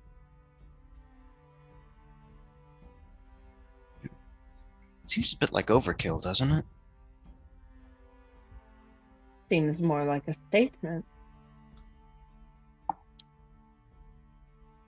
It makes sense. What I'm worried about is if it ever is used, how's it going to not just completely level the city? Well, it's not used on the city. It's meant to protect No, the I know that. I know that. I'm talking about if it ever moves around.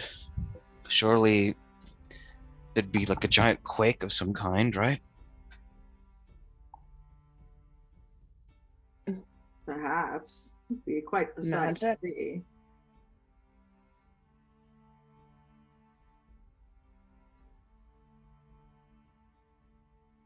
Did one of you start to say something and then just like drift off, or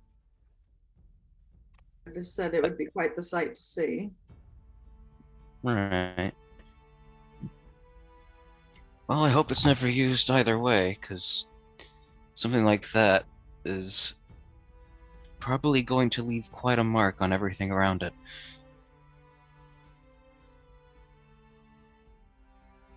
Seems like it's just a sculpture.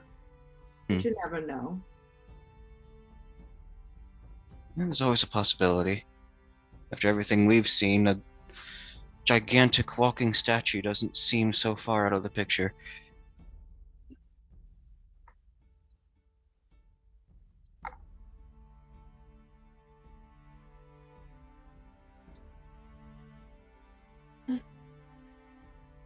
Well, that was an interesting meeting. Do you two learn anything else interesting while I was outside? Also curious about how well I did back there. I don't think I swore anything away. Oh, you did well. Good to hear after that incident you saved me for, and I probably still owe you over. Well, considering you're still here. You haven't Fair been enough. ferried away.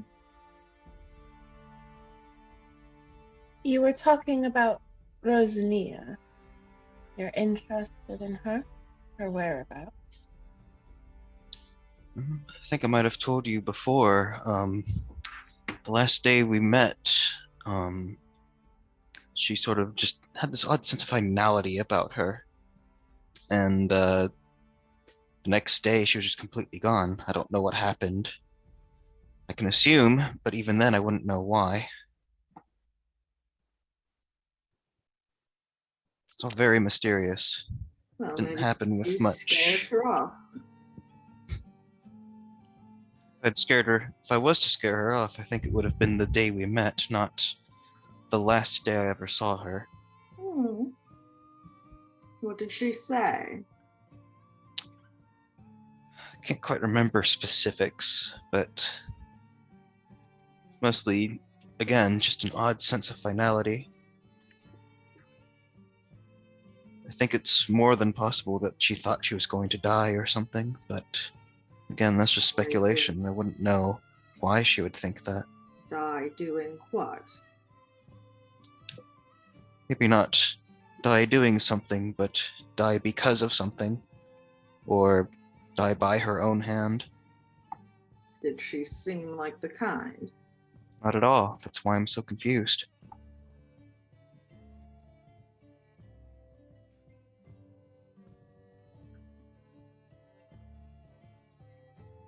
So, as you can Samir imagine, isn't going to say anything, but she is definitely like, from where she's sitting, like her fingers are like fidgeting a little bit with the crystal ball.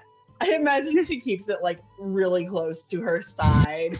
So she's not saying anything, but she's definitely fidgeting with it. A little bit.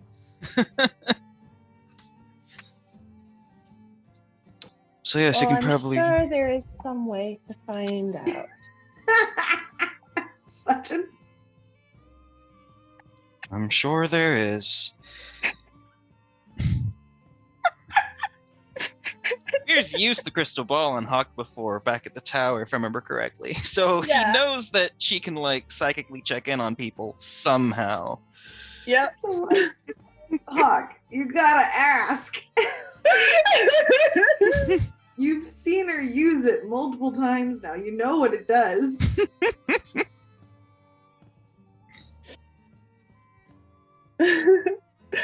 Maybe Samir's maybe going to.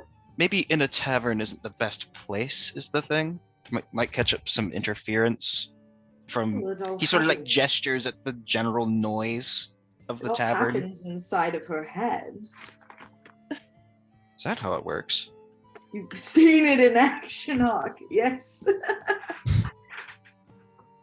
Never used it. Yes, it's all on the inside.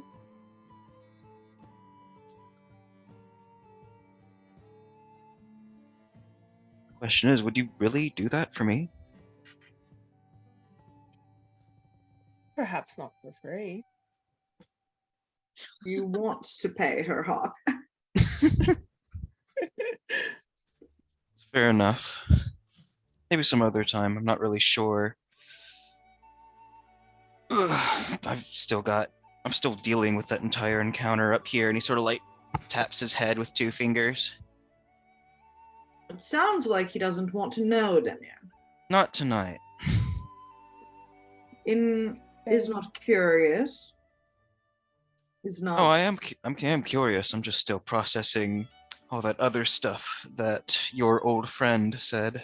Is not urgent. It isn't. That's why I think it can wait. You do not know if it is urgent or not.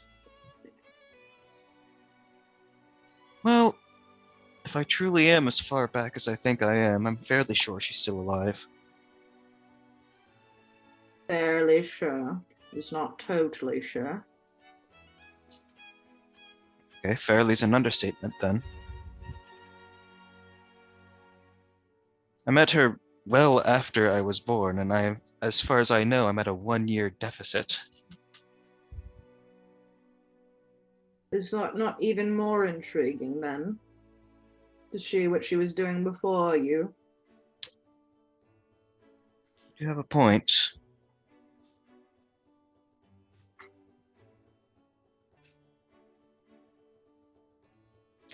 Well, clearly you two are as interested as I might be, so what's your price, Demir? What do you have to offer? Huck sort of just like raises up a little bag and full of coins and jingles it.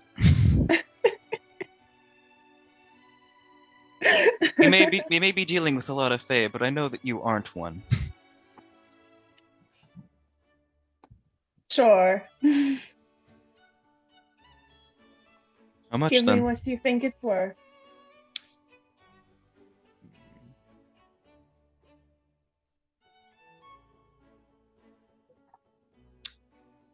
Let me just check my own wallet real quick.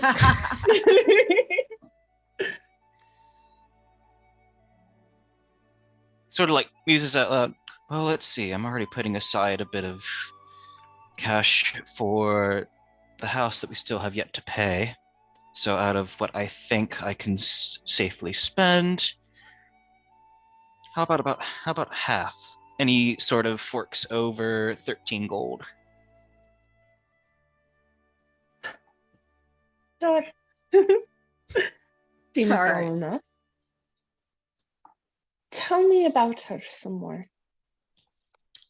Well, as I'm sure you heard Athelma say, he doesn't know Athelma's name, does he? We've spoken it. Okay, good. Well, as I'm sure you heard Athelma say, she is, of course, an elf. I think she said she was a sun elf, I believe. Strawberry blonde Wood elf. hair. Wood elf? I must have mistaken that. Had sun in my notes. Wood elf, I think she said she was. Makes sense. Strawberry blonde hair, kept it in a braid. Fair skin, green eyes.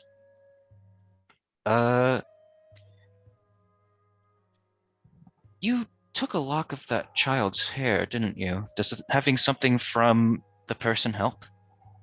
Yes. Hawk reaches for his wrist and takes off this leather blue beaded bracelet with a pair of hawk feathers and hands it over. All right. I'm going to try and spry on Rosania. All right. I think that would be a 16 save on her end. I mean, it doesn't matter. She rolled shit. Hey! All right. So the first color that you can see in the crystal ball is green. The vision clarifies, and you see a wood elf of perhaps 94 years old crouching next to some bushes. It's raining, and she has her dark hood up, although the hair strands you can see peeking out from underneath her hood are strawberry blonde and cropped short, which is unusual for an elf. Her green eyes are keeping an eye out while she crouches, clearly listening for something. Whatever she's listening for, she clearly doesn't hear because the tension relaxes from her shoulders, and she starts to tie a tarp to some of the nearby trees. Once the tarp is set up, she takes her cloak off and puts it on the ground, sitting on top of it. And I would like you to make a perception check, Demir. Ooh, that's fun. Hawk mutters off to the side. Remember, she probably has not met me yet. Yep. Well, she's 90. She's like an older elf. Remember No, that that's elves, younger. elves live for a long ass time, like hundreds of years of life expectancy. So hundreds She's is Not even like She's 94, which means that she's not even an adult yet. Yep. Yeah, I was about to say. Yeah, I that's made an elven character for a one shot Avery and I were in. He was considered like a young adult, and he was like I think 120 or something. Yeah. That's 17. I've got a sheet. I can check. Typically reach adulthood at age 100. She is 94 in Demir's vision. Hawk, you knew her when she was 138. I'm writing that down. So the timing is a little off. Give me the number again. Sorry.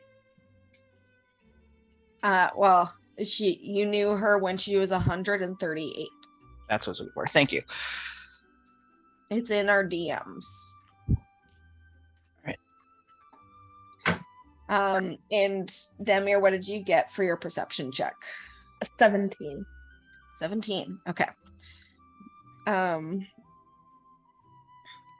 Let me just send you something real quick. Oh boy.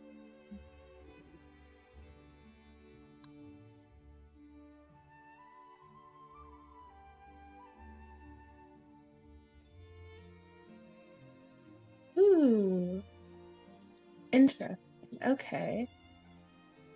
Oh shit. I should have asked Hawk if he wanted me to talk to her or not before I went into Scribe, but I didn't. So I assume that like looking around I can't like I'm going to assume that I do not recognize the forest. No, not really.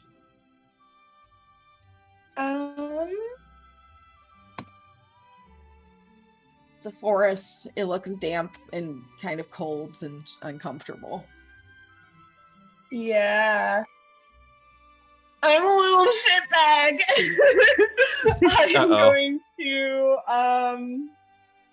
I'm going to say you must be Rosamia. How can hear what Nope, Demir is this saying? is in my head. Damn it. Okay. Telepathic bitch. I just remember Lish commenting on like a crystal ball call, so it wasn't really clear. Could be misremembering She that. jumps to her feet and pulls out a long bow. And like in a blink of an eye, practically there's an arrow knocked, and she's looking around. The tension has come back to her shoulders. Could you repeat that? Are you worried about being found?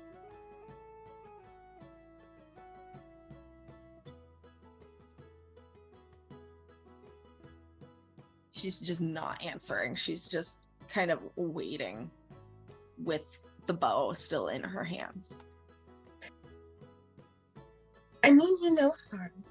I'm merely reaching out on behalf of a mutual acquaintance.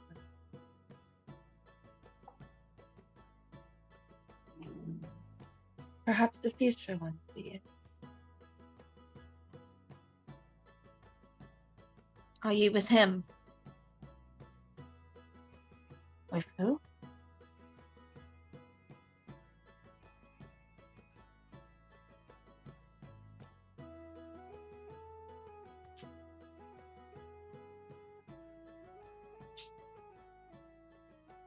Is that all she's saying? Yeah.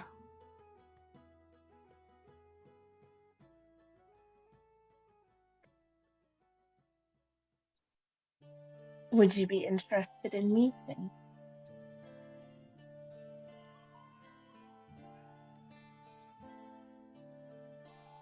I'm already on a job. Don't need another one.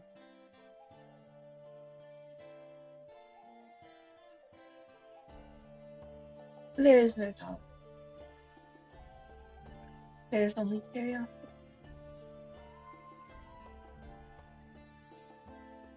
Mutual interest, perhaps. Enlightenment.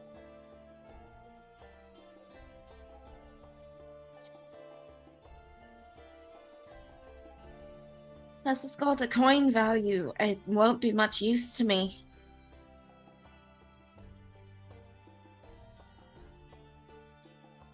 There are many things of value beyond coins. A look into the future, perhaps. She just kind of scoffs.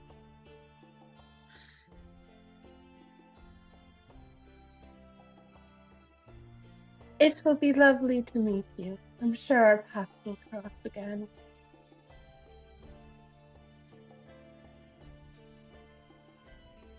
She just looks very skeptical.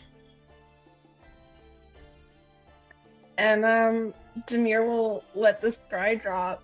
All right. I assume it's been about 10 minutes, so Sure. yeah. Well, she's out there. About what I thought. About how old did she look? Under I know it's hard to 100, tell. little She is an under. elf after all, but She seemed young. Definitely earlier than I met her then, because when we met for the first time, she was definitely an adult at the very least. Perhaps still a bit young in adulthood. It's always hard for me to tell. From what she told me, and from what I already knew, they've got incredibly long life expectancy, so I could only ever guess until she told me. She seemed like she was being followed or worried that she was.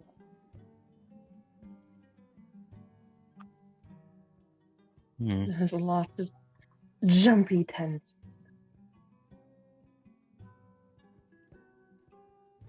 Why so, do you think? Like, did something happen in the vision?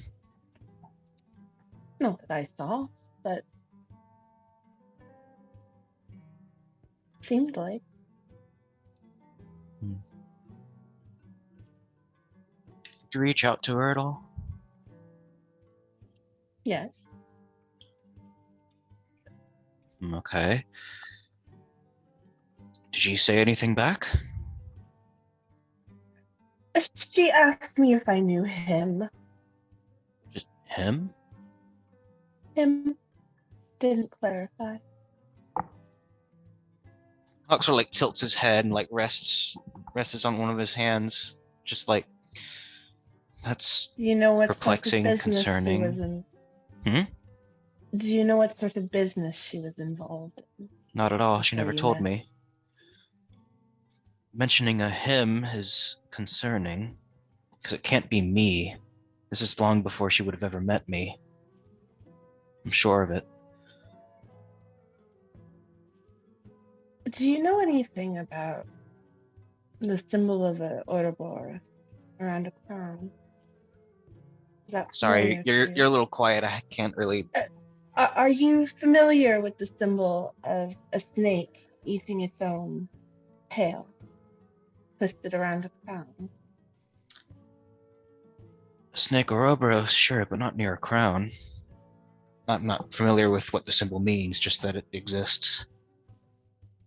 And nothing about the crown, no. Might be something worth keeping our eyes out for.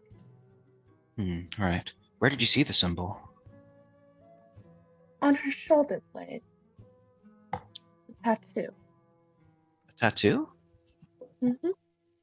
You were not familiar. No, I wasn't.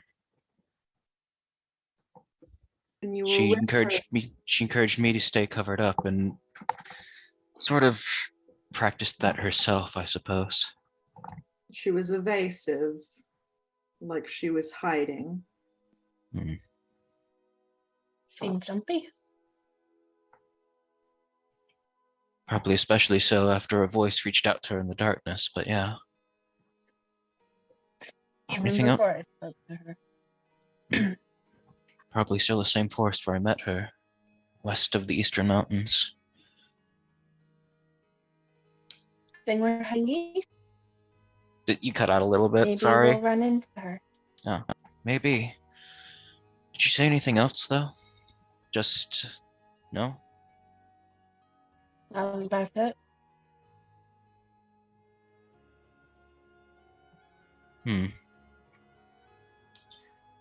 Clearly there's a lot more to me. Not me. Clearly there's a lot more to her than even I could have guessed. I always thought something was odd, but I never actually asked. Didn't really seem like it was my place. She was giving me a place to stay and teaching me things I never would have known after all.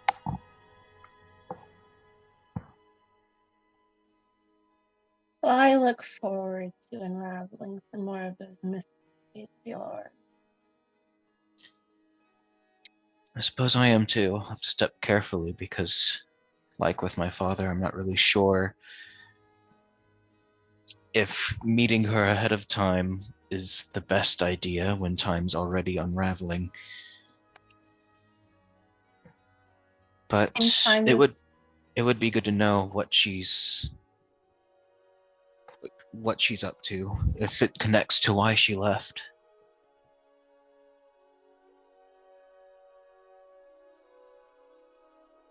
Certainly.